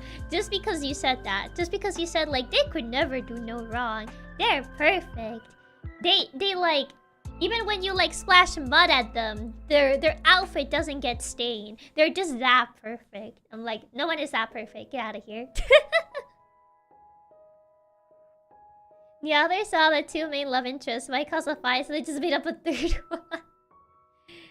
I just hear regarding in stories that they always choose the easiest safe choice. Like, when the childhood friend never wins. Okay, I'm a big advocate for the childhood friend needing to win. They have more of a connection with the protagonist. They have seen them, like, grow from kid to, like, whatever age they are in the story. So, like, I would say that a childhood friend would know you better than, like, any other love interest that you met. Yeah, pair this with the best friend who never gets the love interest and that one shy friend. Yeah, like, the childhood friend would know the love interest, like, much longer, though. Nah, not because they know each other for longer. It means they have a better connection. But a lot of times, they actually have a better connection. Because the childhood friend has been there for longer and has, like, been through your good and your bad, you know? And a lot of the times, like the childhood love interest is actually the better choice. But they always just pick the other one. You could never harm anyone. The last person that was described like that was a running criminal. It's not even that, it's always the most typical choice that ends up winning. That's what bothers me, man. That's what honestly bothers me. A lot of the times, the most boring cookie cutter character is the one that wins. Is the one that gets the protagonist. And I'm like, why? The other character is far more interesting. They have a better connection to the protagonist. So why do you go with the boring choice? Just because they met first? That's not how that works. Just because you meet someone first doesn't mean you're gonna end up with them. That's not how it works. I don't know. It's just a thing. It's just a thing that you see not only in just books, you see it in anime a lot too. A lot of anime and manga. Kinetic love interest versus the chat underdog love interest. It's not. No, it's not. The first love interest, the first person you meet is not the first person you'll end up with. When it comes to a love triangle. That's not necessarily how it should be. Doesn't mean you'll have the best connection. They met first? No, the childhood friend knew them since they were in diapers. They did not meet the cookie cutter first. Well, yeah, but like, usually the childhood friend is just associated as like, yeah, it's just childhood friend. They'll never get over that barrier. Like, that's what I mean. Usually the childhood friend is just out of the race by default. They're not gonna win just by the fact that they knew the protagonist since they were like a kid. And just by the fact that they probably know the protagonist better. Because, you know, they... Pretty much a childhood friend knows you through the good and the bad. They have seen your good sides and your bad sides. I mean, friends are also necessary, yeah, but like... They always lose. They always make them lose on purpose. It's not fair. I'd really love seeing like a novel or series doing multiple endings or roots for the love interest. I feel that would be quite interesting and pretty fitting for stories like this. It's hard to do that on writing. It's definitely hard to do that. You'll have to release like multiple books. Like, you can do that in a game pretty easily. But you can't really do that in like a book or like a manga. Like, using that medium is a bit harder. But you can definitely do that in like a VN. But yeah, it's a bit harder when it comes to doing it for like a novel or something like that. You will definitely have to pick a side, unfortunately. I just wish they picked a more interesting side. I could pick the girl that has known me since kindergarten, who has always been by my side, or I could choose this blender, then bland cookie cutter waifu. Yeah, except to choose your own adventure novel. Well, at that point, that is closer to a VN than a normal novel. Oh yeah, but Candide wouldn't be interesting with like a book diverging into multiple books. It would be, but I feel it'd be kind of hard to keep track of. Like, it could be a hard sell, but it could be interesting. Isn't Nisekoi an old childhood friend harem? I've never watched Nisekoi. I just know the blonde girl from it. But I've never watched it. Also, isn't he forced to marry the blonde girl? I think like their families forced him to marry or something. But yeah, I don't know that much about Nisekoi. I never watched it. Did you fall in love at the end? Of course they do. Of course they do. Nisekoi, the ending was so boring with the love interest choice. My brother used to own a choose your own adventure Club Penguin book. It's lost somewhere in my house. One day I'll find it. Hopefully you find it. But yeah, but turns out both of them met in the past. I mean, yeah, but like, what I'm saying is that would still count as the cookie cutter choice because that's like the main choice. That's kind of like the thing. Like, for example, if one of the other three girls was more interesting, had a better connection with the protagonist, etc., and they still chose the main girl, Like, that's what I mean. It happens a lot. Like, Nisekoi, probably the blonde girl was just made to be with the guy. There wasn't even a competition in the first place. That's what happens with a lot of harem anime. It was just meant to be. They're just gonna pick one girl. And, that girl is gonna be the one that's gonna win. Everyone else, it doesn't matter if they have a better connection with the protagonist. It doesn't matter if they actually, like, met them before. They don't stand a chance. They're never gonna stand a chance. That's what bothers me about that sort of like stories. Because like you see like characters with better connections and you're like, oh yeah, they would be good with the protagonist. And like you realize like, oh, but they already have this other character, which was pretty much made to be the love interest. And this other character that could have had a much better outcome, could have been more interesting. Like, they're just gonna lose. Just because they were not created as the first choice. It is annoying how some have a better development but still lose. Yeah, I've seen that so many times.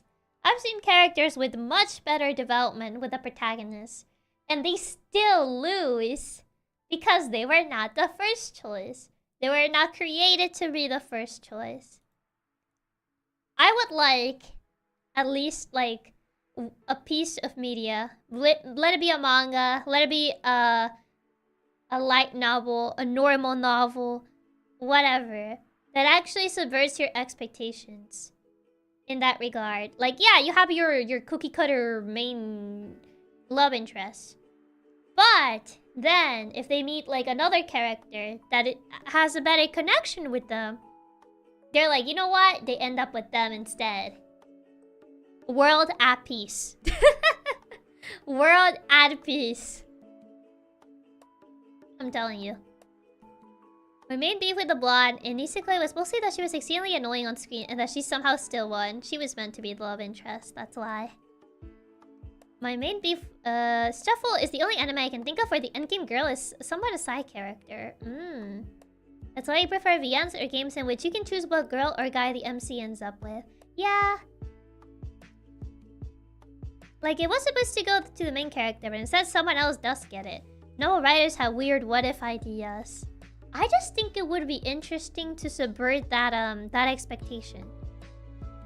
You'll never guess who the protagonist is. The boring first girl. You don't know that. Yeah, exactly. Like, actually give the other girls a fair chance. And like, subvert the viewer's expectation. You know? So everyone would be like, oh, he's probably gonna go for the first girl, isn't it? And then be like, bam! No, in reality, they went for the other girl, which actually had a much better connection with them. Everyone be like, what? I'm telling you. Revolutionary idea. This is the revolutionary idea. No one will actually be able to predict this. They did that in an anime of the MC wanting to write a VN note. I'm not sure. But it's not a very common thing. It's not like a common thing that they do. But I think it would be interesting. I think it would be fun to see.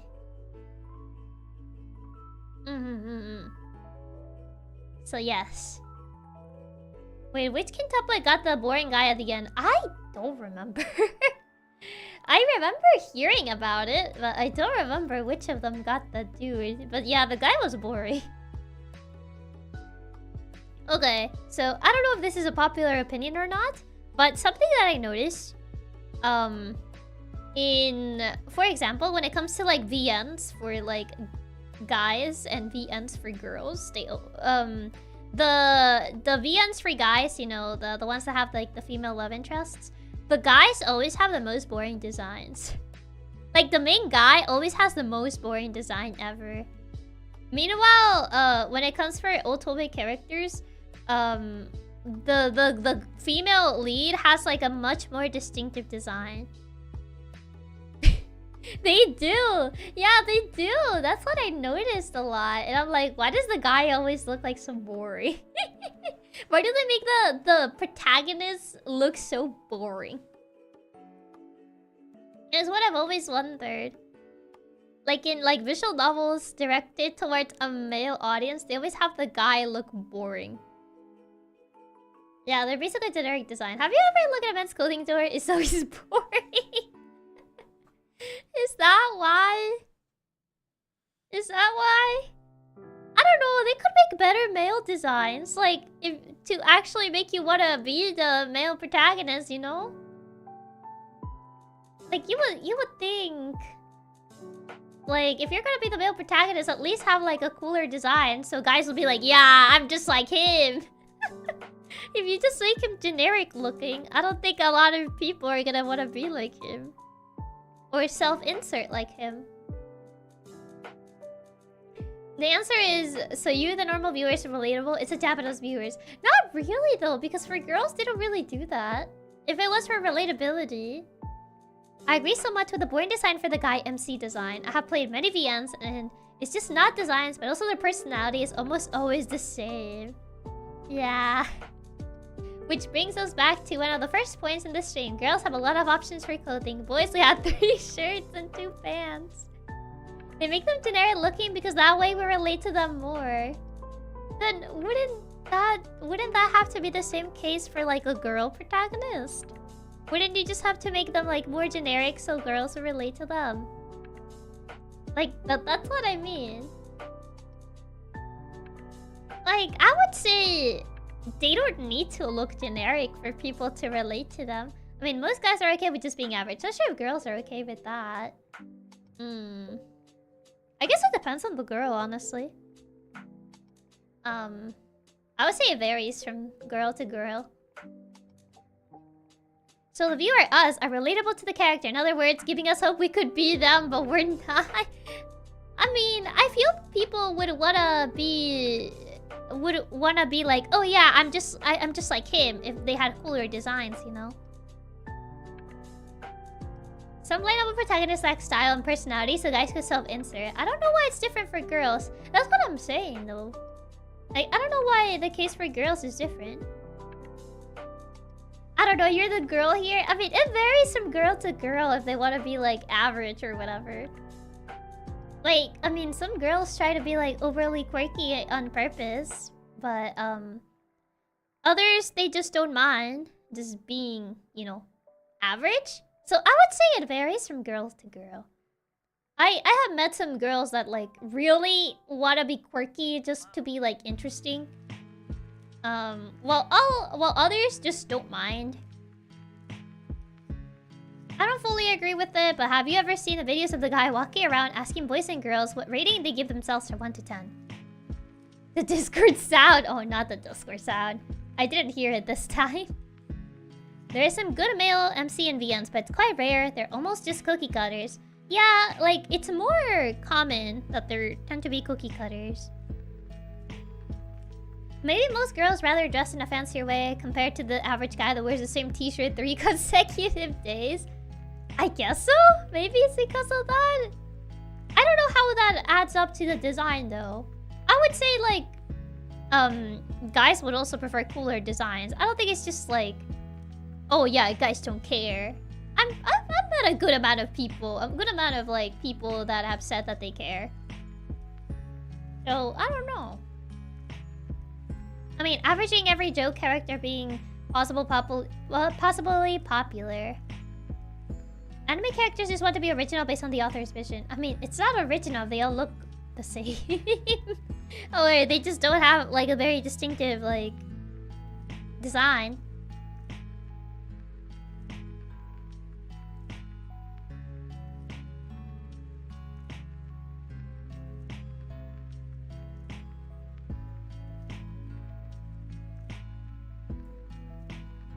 Sorry, I'm eating a cookie. I forgot I brought cookies with my tea, and they've just been sitting here for the past almost 3 hours. Wait, plain t-shirt and pants aren't cool? On the video, On the video, the guy asks the people what rating they give themselves. Most boys say it at most a 6, where the girls say most at least an 8. Not all about most of them. I would say it depends on your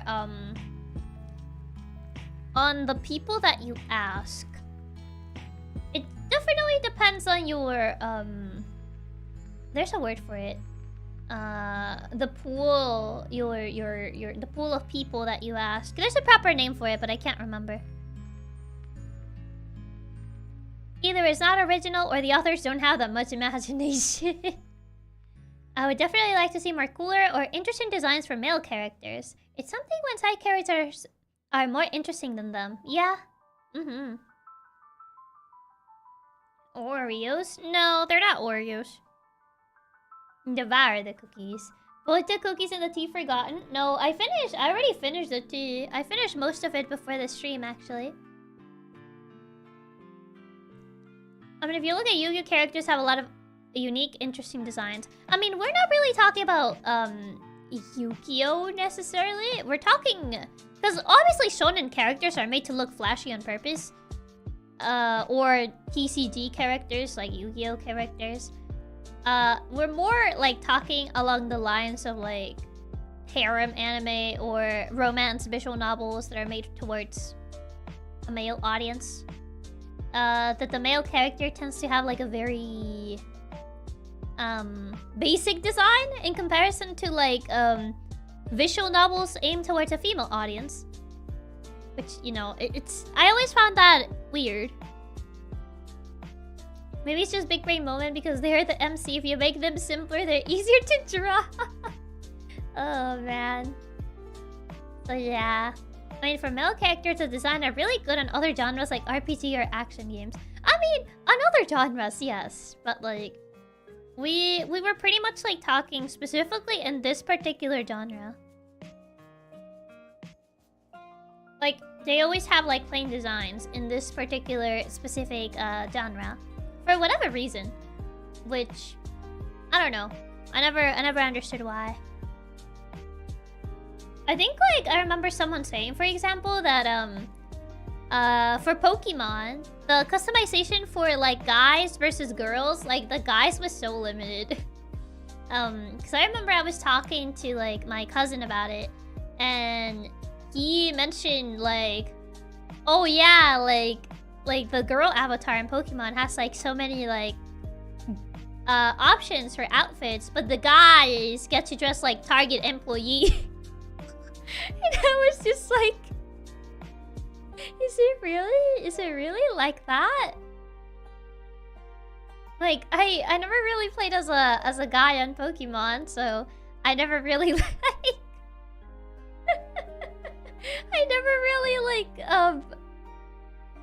I never really checked. So I was like yes, you get so much variety like Target employee.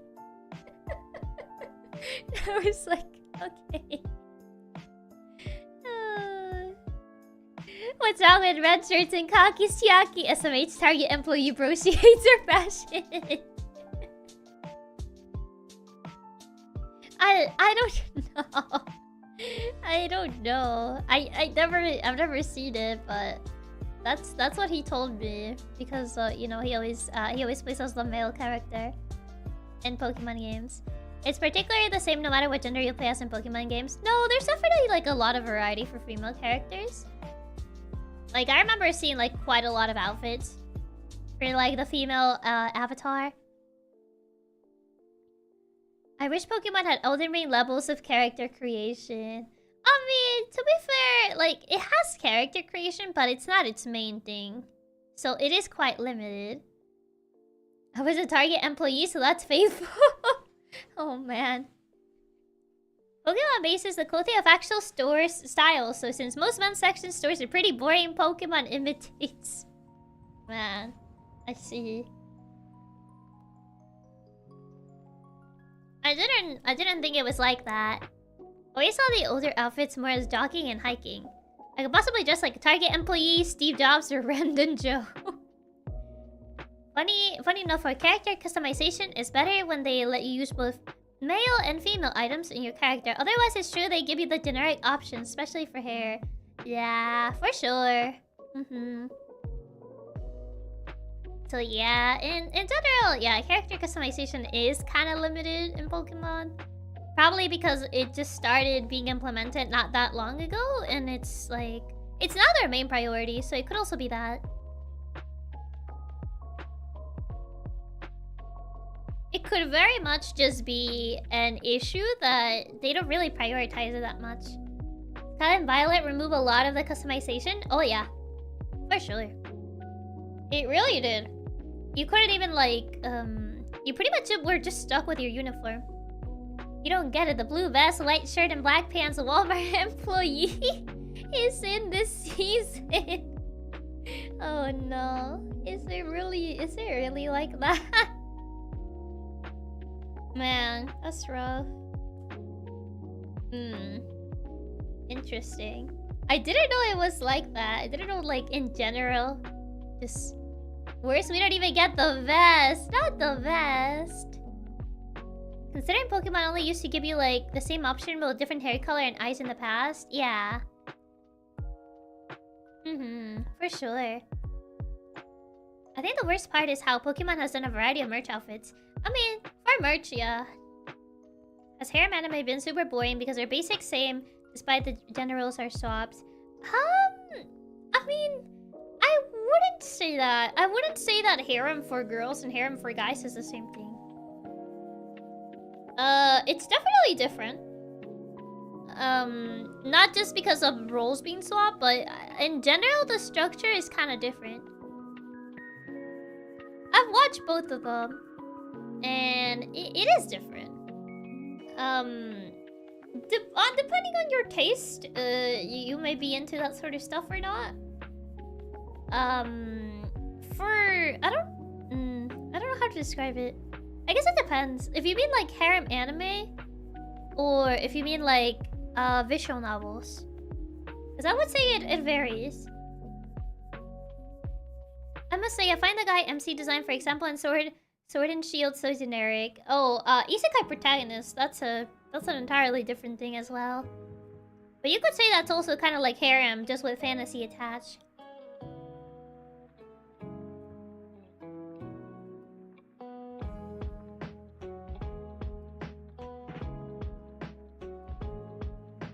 Harem for guys, cute girls with various personality traits. Harem for girls, all males are psychopaths. What do you watch? Vampire Lovers or something? Wait, not even Vampire Lovers. What's the name? Diabolic Lovers? I mean, it depends on the one you watch. I got the name confused. I meant to say Diabolic Lovers. Don't call me out like that! I mean, the example that you gave, it pretty much just screamed Diabolic Lovers. Oh, strangely enough, the designs for isekai protagonists, their designs tend to vary a lot. Yeah. For sure, yeah. I mean, not really. It depends on the isekai you watch. Back, we're talking about harems? Yeah, we're talking about like, I guess regular harems and like reverse harems. You want to be a part of a harem trope? No. Absolutely not. I mean, have you seen harems? The blue girl always loses, bro. Nah, man. Because that means I'll lose by default. Just because I'm blue, dabba dee dabba da.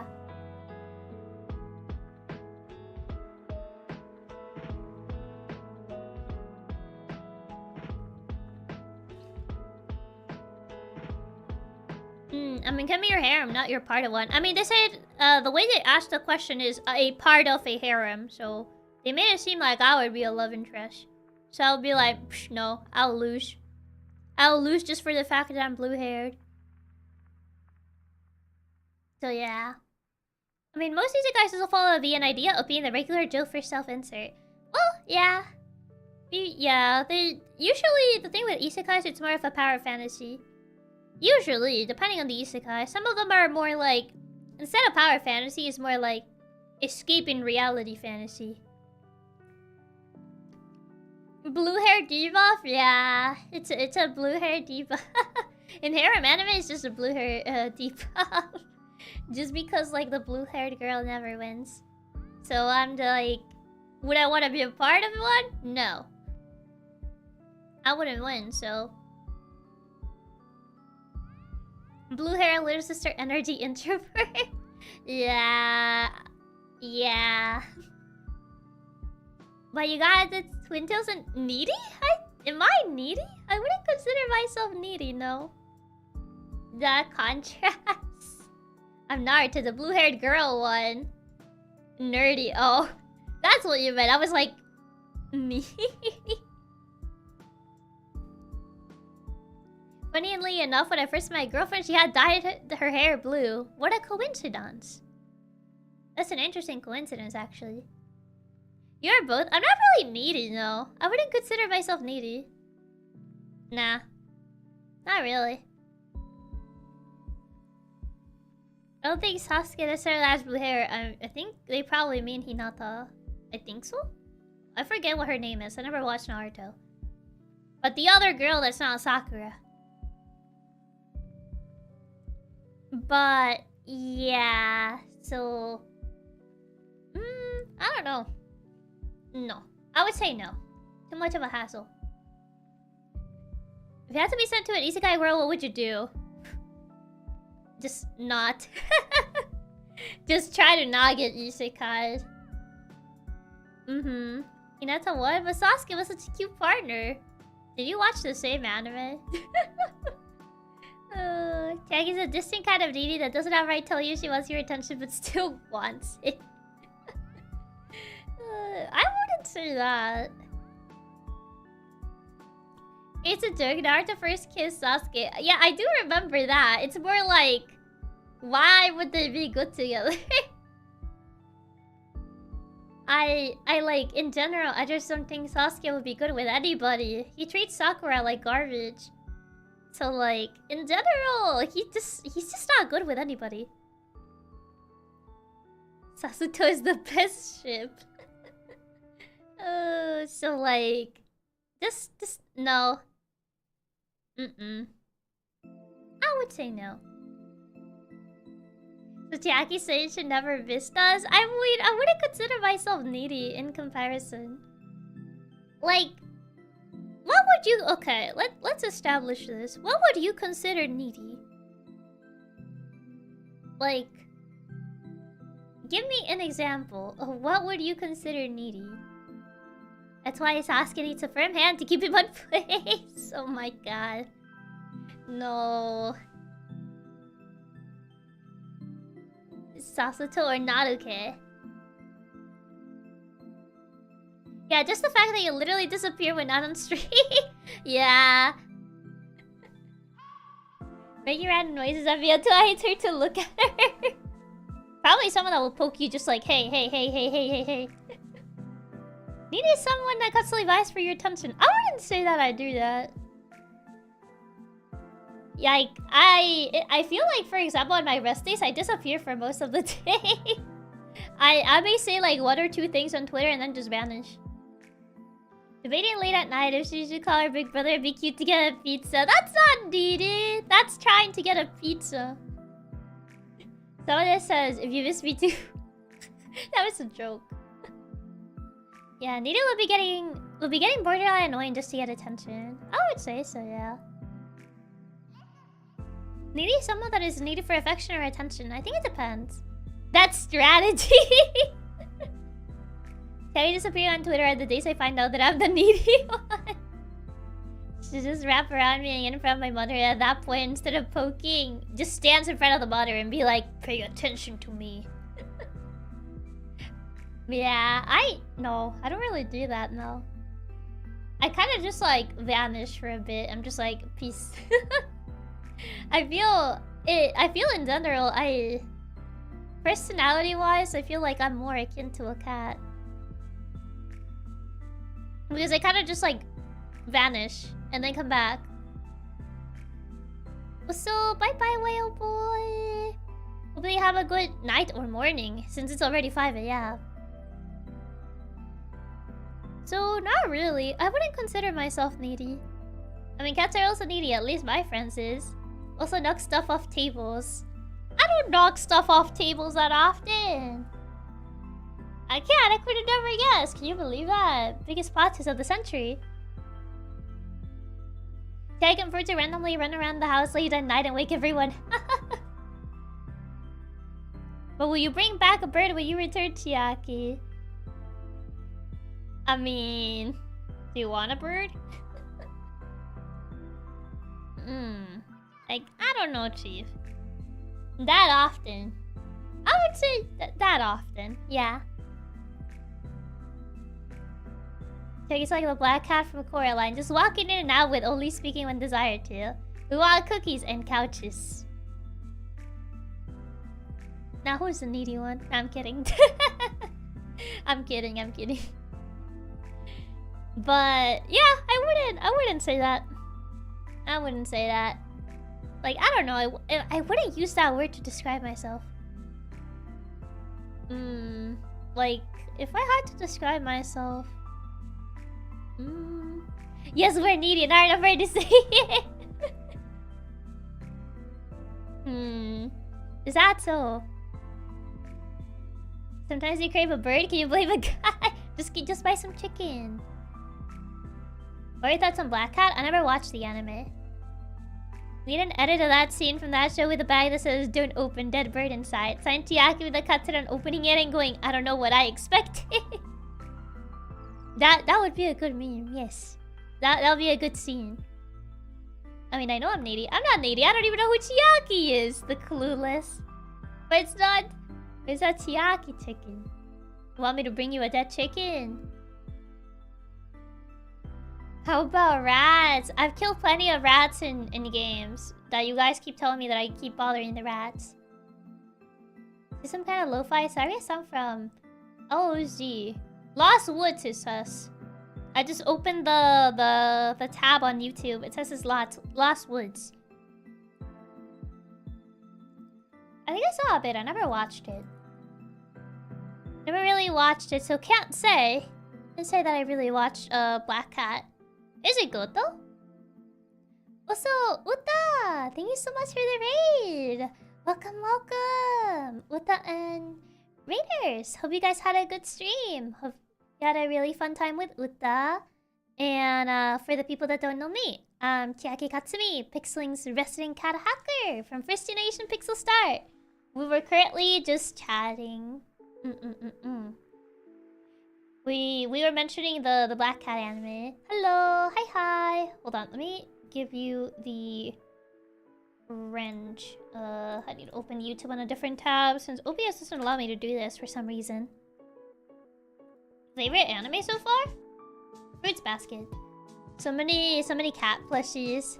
Yes, I have a lot of cat plushies, as you can see. Yeah, it's really annoying that I can't do this from OBS. I have to open the chat on YouTube. Okay, hold on. Let me... There you go.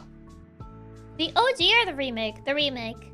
The remake is more accurate to the manga. Therefore, I think the remake is better. Needed me or never. I'll just bottle it up until I break down crying at 1 in the morning. No. You know, YouTube's API is not the best. It do be like that. It do be like that with YouTube, but alas. It do be like that. Yeah, funny enough, I do tend to lean towards the drama anime, the drama romance anime. I don't know if that's the idea you will get from the, I guess from like my tastes. Is I guess I don't really like talk too much about romance media.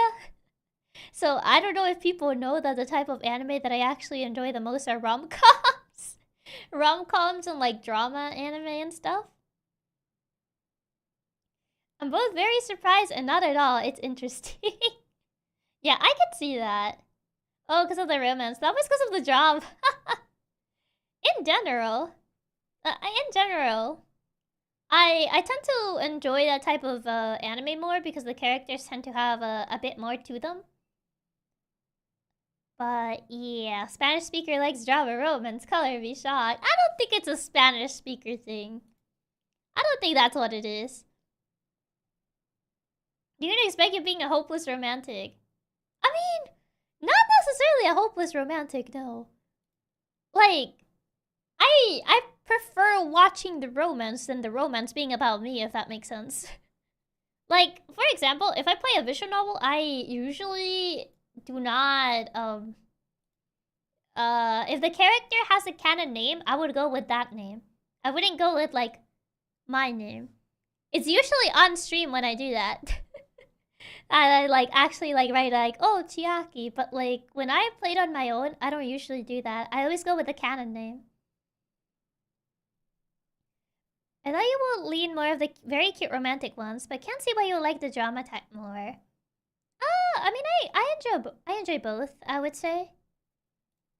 I like the cute ones, and I like the drama ones. But yeah, so it's more of like I enjoy like reading it or like watching it, but not for the self-insert aspect. Just like to experience the story, yeah. Mm-hmm. Do Pokemon games still let you name your character? Yeah, always. Yeah, it's always been a thing. You just love. I guess so? I don't know if it's a love sort of thing. I also normally go with canon names for MCs. I see more myself as an observer in stories more than a self-insert. Pretty much my case. I see myself more as the observer rather than like the self-insert. You like romance when it's not about you. Pretty much. Pretty much. Like, I just like observing. Just being the observer. Also, I think I closed the music. Oh no. I didn't realize I closed it. Hold on. I was wondering where did it go and why did it went all silent for a second. Hold on. Yeah, BGM-less. I noticed. Hold on, let me bring it back. Do you prefer the rom-com starting with the MCs already in a relationship or knowing each other? Honestly, I think both can be good. I do tend to watch the, I guess, knowing each other more rather than the one where they start already in a relationship. But I would say both can be interesting, depending on the execution. Makes sense, because sometimes the story just doesn't really suit your taste if it's trying to insert you. Exactly. I prefer being an observer. Or like, I guess if you're playing like a VN, being more like a matchmaker. Like that sort of thing. Like that's more kind of like how I see it. But yeah. Honestly, I don't know if it's like that predictable of me or not. But yeah, that's usually how it is. So the more you know, there's your random fun fact in case you didn't know. Ain't gonna lie, when I have to play a self-insert character, I often prefer the ones with the most funny comedic choices. Lots of choices are so fun to mess up with in games. That is true. Stupid Chiaki. Yeah. What type of character do you like in most romance series? I would say it depends. There's not really like a specific trope that I enjoy. Cause in romance series, the love interest just kind of varies. So... Takes the brooding bad boy? No. Nah, not really. Not really, honestly. It's like... It depends, honestly. I would say it very much depends on the story. Which character I may like or not. Cause like... There's been cases where I'm like... Yeah, there's like a character trope that like I personally don't really like. But then they end up being like my favorite character in comparison to everybody else. Do you like Black Quill? Yes. I think he's the best prosecutor. So, but the reason I like Black Quill is because of his story. I like the development that he gets during Dual Destinies. And in general, I just think he's cool. His design is cool, and I really like his story and how it ties with the plot of the game. How in the story and how they're written, or the plot in general. I would say how the character is written. Yeah, I guess a tie. Gotta have a guy that has great character development. I mean, if they have great character development, then they're interesting, you know? You prefer like Maitsuma? Like the blonde guy? He's kind of boring. Honestly, I'm not a fan of like the two perfect characters. I think they're kind of boring. Personally, I think like the characters that are made to be too perfect, they're just boring, man. It's like, oh yeah, they have no flaws. They're like, they would never like commit any mistakes or anything, and I'm like, that's boring, man. Yeah, even synthetic characters can be pretty good characters if written well. Well, yeah. There isn't some flavor to them. Exactly. What are your thoughts on triangle tropes? I like what's it called? I forgot the name. Love triangles. Yes. I do like love triangles. I like the concept of a love triangle. I don't like that a lot of the times the boring love interest wins. I'll give it to Fruits Basket because they actually made the more interesting one win. Instead of actually making the first guy that the protagonist meets. I give that one to Fruits Basket because if they actually went with the first choice, we would have gotten a different result. But in reality, the one with the most development with the protagonist was the one that actually won. So I give Fruits Basket the benefit of the doubt because they actually made a love triangle that was actually good for once.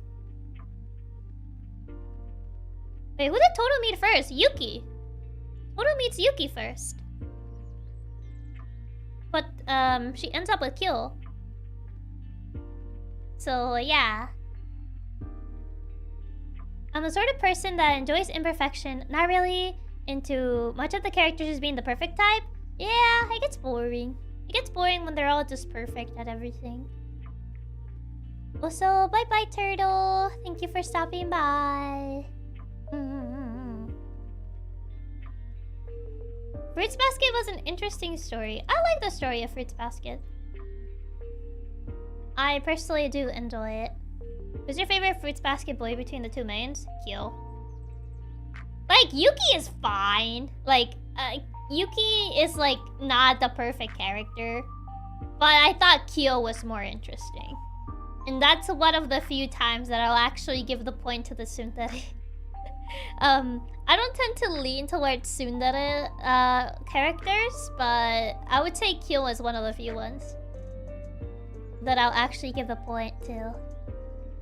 I really like his development as a character with Toru and everything. It's like the thing with a lot of tsunderes is that they spend too much time just mistreating their love interest. And like there's even like cases in which tsunderes just never learn, and even at the end they just like are mean towards their love interest, even when they're already like romantically involved with them. But tsunderes are so fun to tease. I mean, do you really want to be mistreated that long in a relationship?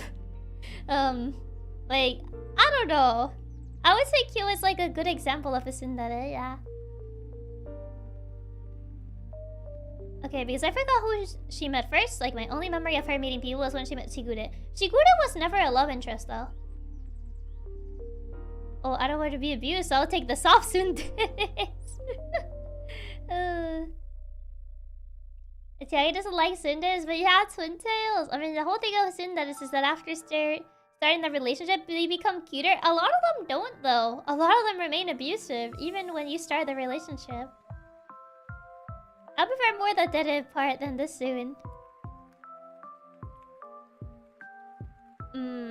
Sunderes are good. The bad are the sunderes that are badly written, but the concept is good. A physically violent tsundere is bad writing. That's the thing. A lot of like tsunderes are written to just be violent towards the protagonist. That's kind of like the main thing that I don't like. Then they aren't tsunderes, they're just soon. I mean, there are tsunderes that are still called tsundere by the name. And most of the time, they're just violent towards the love interest. Yeah. In general, that's why I don't tend to be too much into the tsundere trope. Because a lot of them are just abusive towards the protagonist. She gets twin tails, but she could never be a tsundere because she's a super sweet dere. I'm not a dere, I'm a soon dere. The double soon dere. But yeah. Are they really a tsundere if they don't physically abuse you at every opportunity? My god. It's that bad, huh? I don't know. Personally, it's just not for me. I'm not a fan. I mean, if you had me choose between tsundere or like yandere, then yeah, I'll go with the tsundere because I find yandere scary.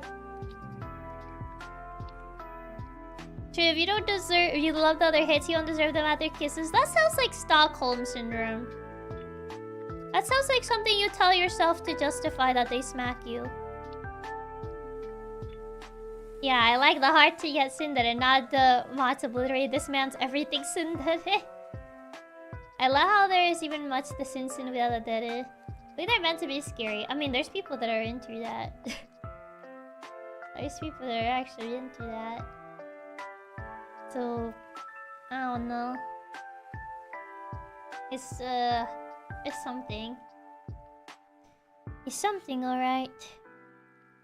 So which trope you go? I mean, if I'm forced between those two, well, I'll have to pick the tsundere. Like, I'm not a tsundere. Also, Chiaki, less than thought of beating up Katsu does. What do you mean? I never said that. I know a handful of them. Yandere can be cute too. I don't know about that one, Chief. I think it's an agree to disagree type of situation. I don't think someone that threatens to kill all your loved ones just so you stay with them is cute. I think that's kinda... it's kinda... raises eyebrow. A bit concerning. More than a bit. Not sure about that, man. X to doubt. Yeah, they just can be cute, but never a thoughtful option. X to doubt. At least the yandere would never cheat on me. I mean, you're probably not gonna live long for it. Trust me, bro. I believe the term you're looking for is crazy, not cute. Like, I wouldn't say that they're cute. That's not the word that I would use. Yanderes are nice, you just gotta live in their basement for the rest of your life. Yeah, I pass. Define cute. Appearance? Sure. Personality? Maybe. Intentions? No. I think not even personality. No. I'm playing devil's advocate. I was very annoying in debate class. Oh no. My definition of cute would be something else too. It's definitely not a yandere. You know, if they ask me like, oh, what would be cute? Definitely not that. And theirs are cute. Sorry, I meant cut. They're going to cut you with their knife. Oh, man. I don't really see the appeal of yanderes.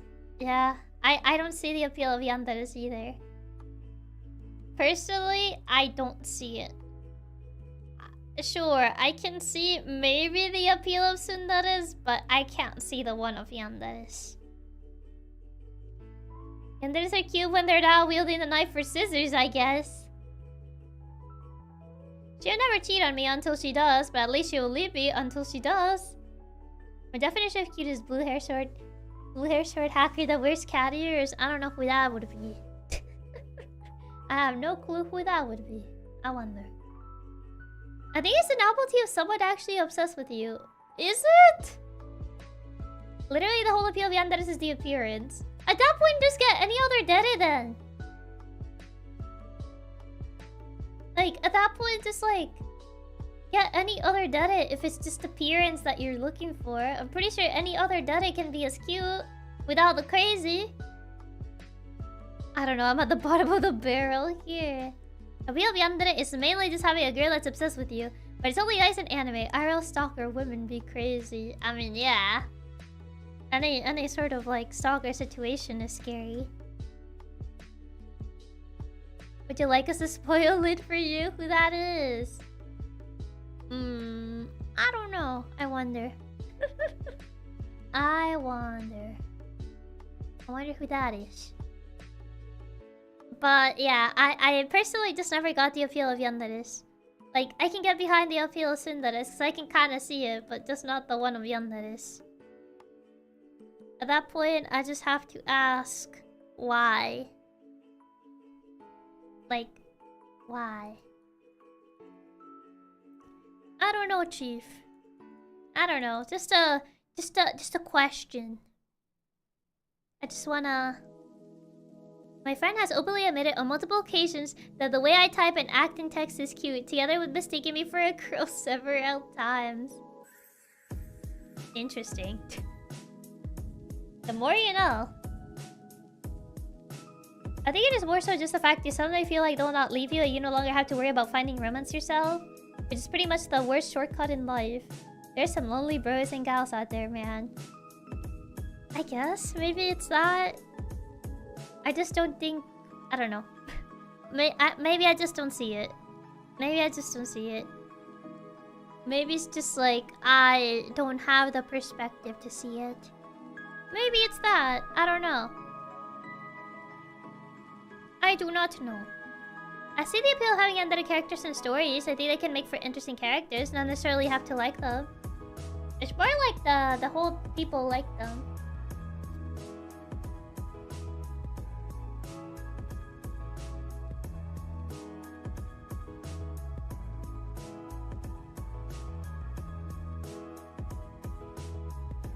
It came to the point where my pronouns in Discord is just guess, get it wrong and I'll punch you, bro.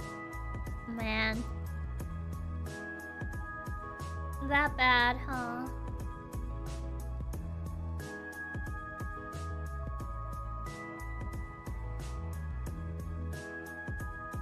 I need to actually finish these cookies. I've been sitting here for hours now.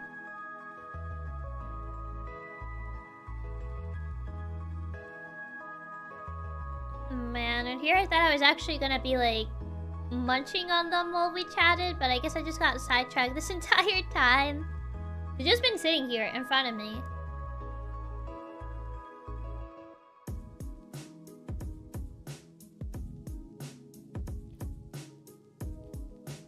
Choose one of your cookies? Oi!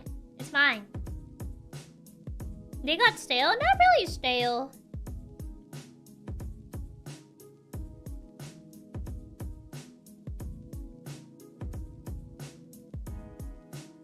I mean, if you give us some, we might help you.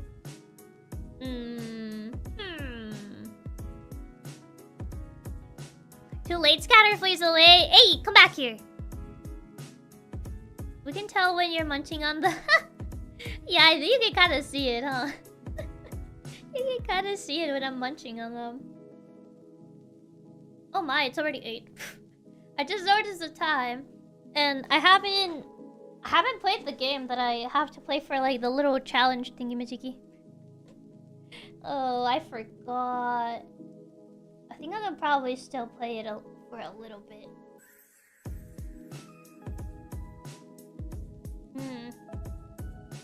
Allow me to inhale the cookies. No, these are mine.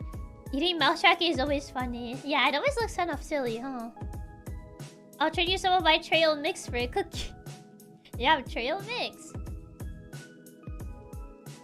We gaming? I'll probably have to play the game after the stream. Like, horror games have to be played at night with the light off. I would like to conserve my eyesight, thanks. Trail mix is a great snack. I've never had that before, so I don't know what that is. I'm bold, I'm a stud. I steal your cookies anytime I want. Nuh-uh.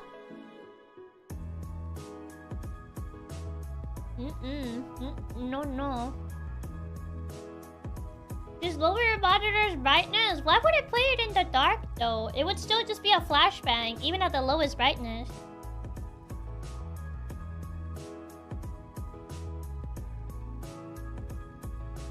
Like, why?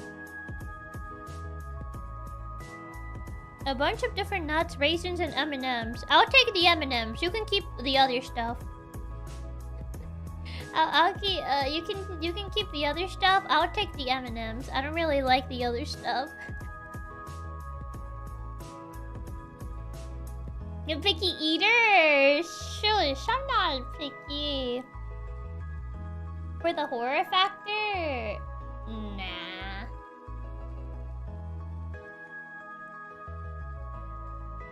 More peanuts for me. You can keep the peanuts and the raisins. I'll take the M&Ms. So picky? I'm not picky. What are you on about? Not picky. Never happened.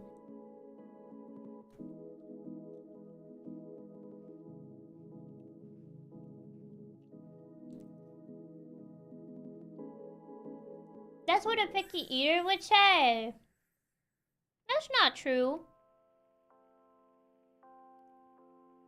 Chiaki's the kind of gal to get an almond joy and be like, I find no joy in this because I don't like almonds. First of all, I wouldn't even buy it because I don't like almonds. So why would I get an almond joy? Why would I buy something that has something I don't like in it? Like, at that point, why would I even, like, get it in the first place? See, I'm right. No, you said that I would buy it. That I would actually eat it. I wouldn't even eat it. I wouldn't even, like, get it in the first place. No purchase. If Chiaki's and picking, why aren't you eating the peanuts then? I don't like the texture. Not picky, just selective. Just pretty much a synonym for the same word. Maybe someone give it to you, like the year-old chocolate. Then I will politely, give it back to them and say that I don't like it.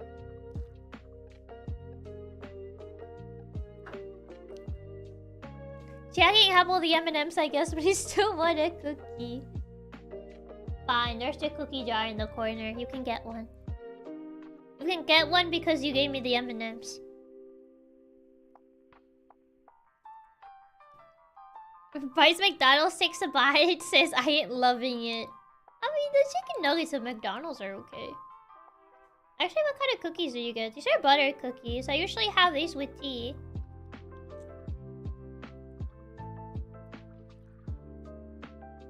Can I also have one? Okay, you can get one from the cookie jar.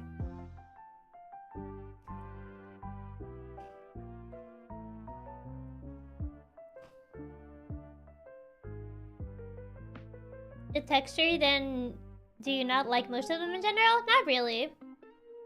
Wait, are there the butter cookies in the tin? Yeah, they're the butter cookies in the tin. I still have the tin because there's still a bunch of them left. Jar too high, need help. You guys can like form a Katsuran ladder to reach the cookies.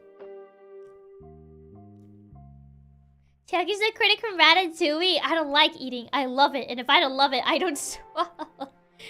Is that what he says? It's been so long since I watched that movie. False information. Everyone knows that tin never has cookies. Only sewage supplies. That's not true. I have a tin with cookies. Okay, guys. We need to form a mecha. And you had pets for a cookie trade. Final deal. Make that 25. And then we'll have a deal. Step aside, Snickers and M&Ms. We have tin butter cookies. The tin butter cookies are really good. The stewing cookies? They're not stewing cookies. 25 head patch deal. Good to make business with you.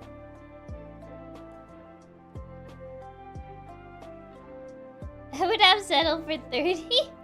That's gonna mess my hair. Too many head patches will mess my hair.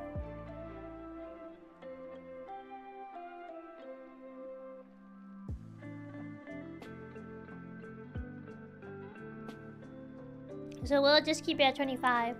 Okay, these cookies taste like sweet needles. Oh wait, wrong tin. You got the wrong tin. So 30 is the starting point. Don't you dare. Your Hoge will no longer go boing boing. Yeah, my Hoge will lose its physics. Look at it. You say like that's not the point of me patting you. No. I don't have enough space to add 25 head pass. This will have to suffice. Weird. Mine tastes like thread. You're eating the sewing kit, not the cookie tin. It's literally right there in the corner. You can't miss it. How do you get it confused?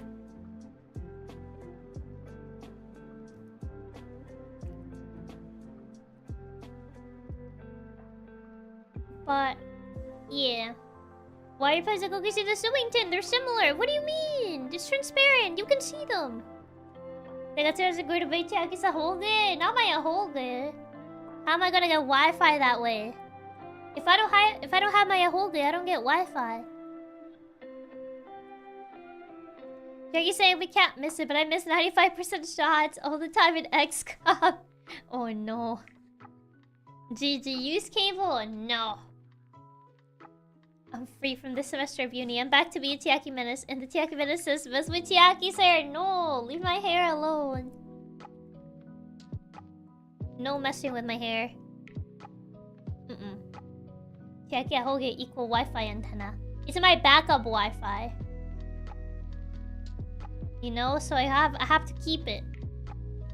If break the Hoge stream will end. You can just use the phone line. I don't want to use the phone line. If flatten the Ahoge, stream will end. If the Ahoge gets flattened, the stream just ends. The connection is lost. What do the twin tails do? These are just my hair. What do you mean? Just makes my hair look longer. What do you mean? What do you mean? What do they do? It makes me look weirdly bald without. I mean, I can. I don't think you wanna. It's not like anyone's gonna answer the phone these days. Is that so? Do it! No, I look bald. So bald without it. Without my twin tails. If Chiaki spins her twin tails fast enough, she can achieve flight. You know too much. Connection being lost would mean we wouldn't be able to do Satsu. Exactly. It would be gone. The Satsu would be gone. It would disappear.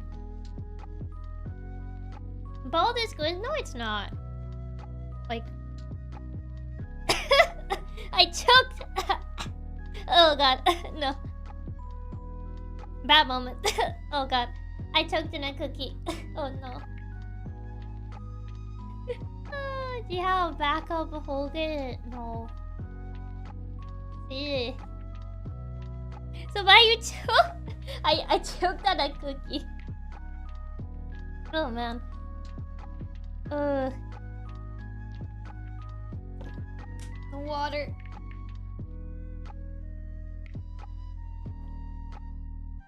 That was beautiful? No, that was not beautiful.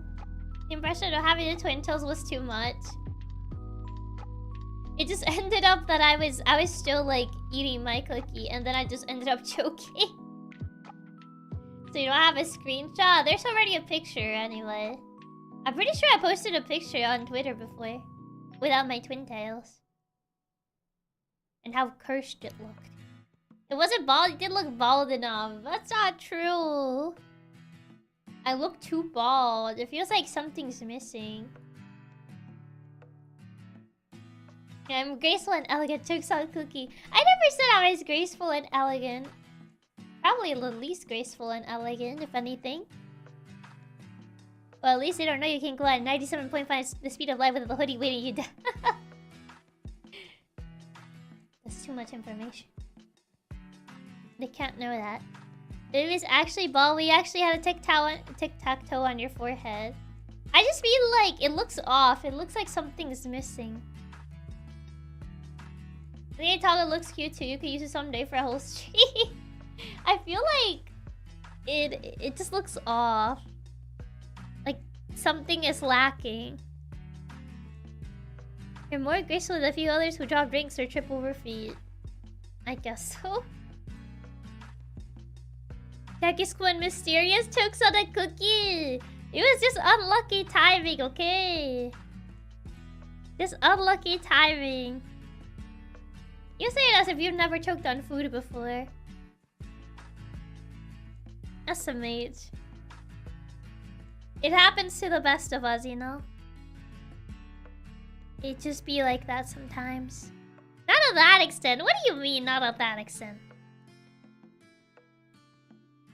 Jackie's twin tails are like those wearable weight strongmen wear. When she takes them off, they drop the ground. They drop to the ground and make a crater. That's when she takes off her livers. It just feels odd. I mean, I didn't do it live on YouTube in front of 100 people. Oh, shush. She was cuffing with style. Oh my god.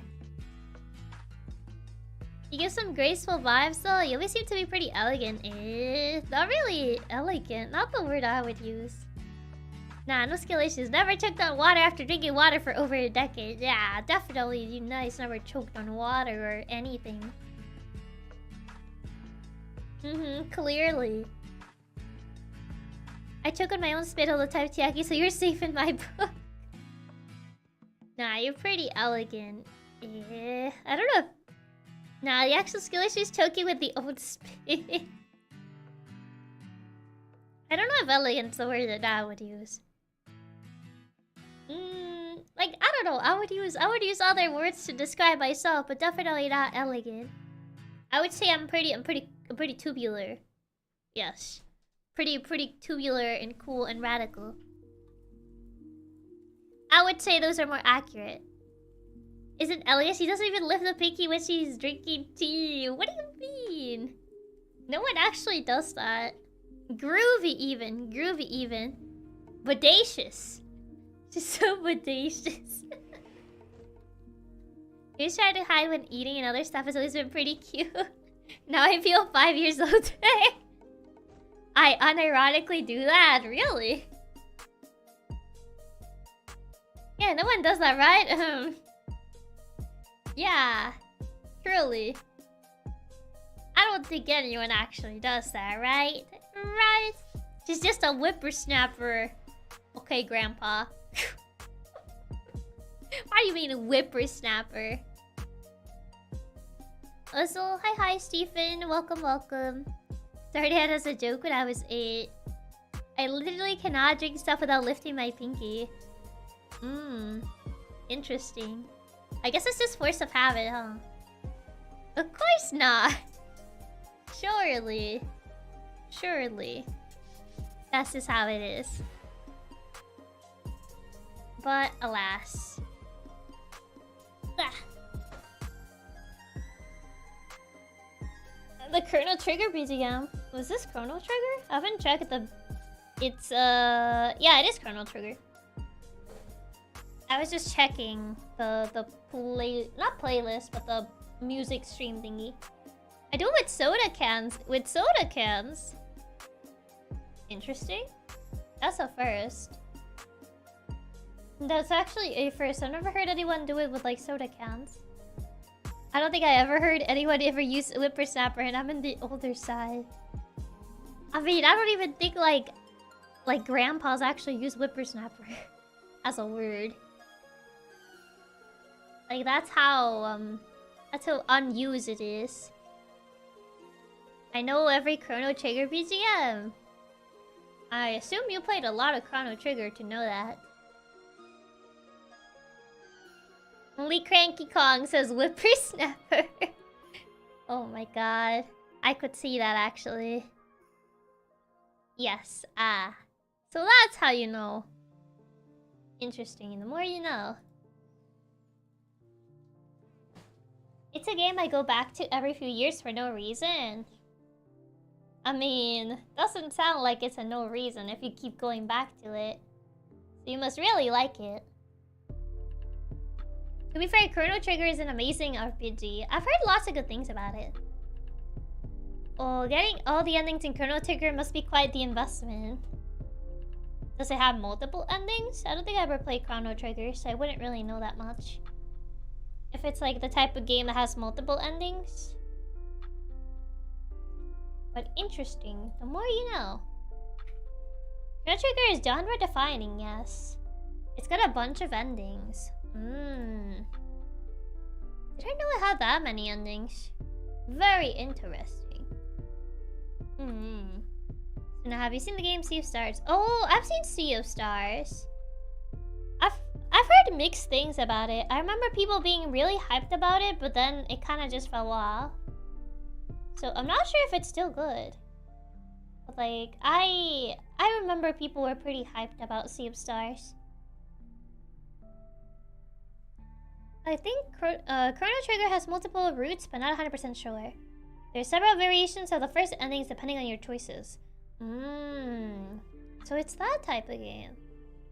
Interesting. Now it will go on to the list of like games I need to play. There's so many games. I actually stumbled upon this video of like someone making like this backlog randomizer.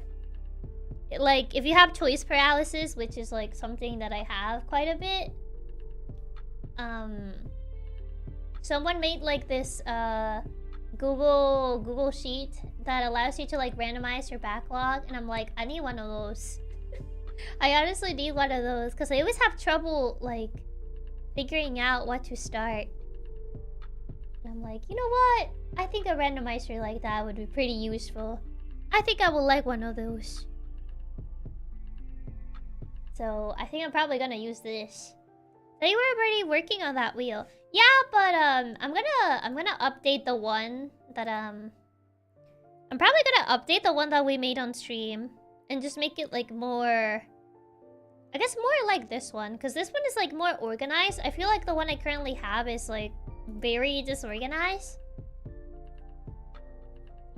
So I think I'm probably going to like update the backlog we made on that stream for, I guess, for this year. The backlog that we made for this year. Yeah, I'm probably gonna update that and make it like more organized, because I feel like right now it's kind of all over the place. So we'll see. We'll see. But probably right now I should probably wrap it up here because it's getting kind of late, and I also need to play that game for the October thingy that I made. Organized how? Is there just a list with all the games? I mean, it is, but I want to organize it better in a way to make it easier to know how much progress I've made on everything. Instead of just having to like, instead of just looking at it with how it's listed right now. Have you ever played the game called Trails? No, I've never played Trails. I've had a lot of people tell me to play Trails. But no, I've never played any of the Trails games. They're too long. That's pretty much the only reasoning. They're too long. Okay, is there anyone that is currently streaming?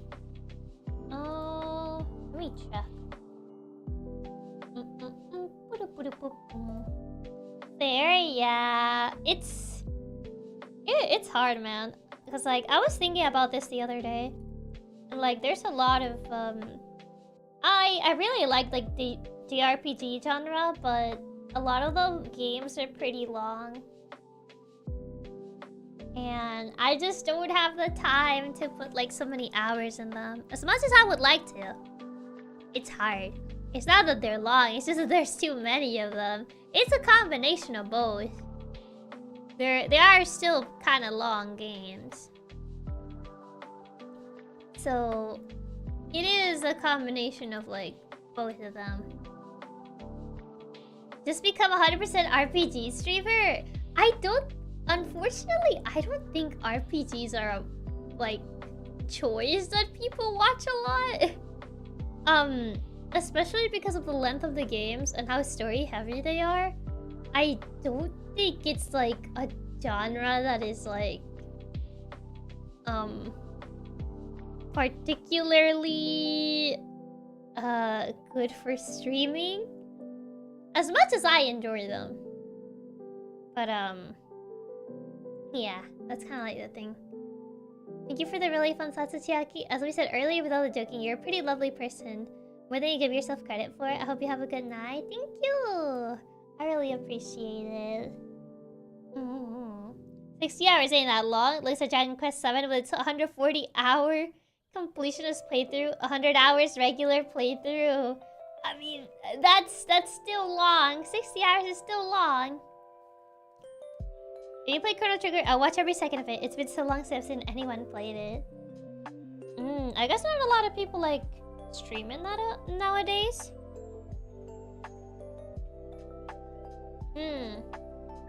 Okay. Here is the raid message. And I shall see you guys tomorrow for the rock karaoke relay. Oh my god, I'm actually super nervous about it. We'll see. But yeah, so tomorrow is the rock karaoke relay. So I'll be seeing you guys then. So yeah, so hope you guys have a good rest of your day, night, afternoon, whichever time it is for you, and I shall see you then. So bye. Ciao. Good. Bye.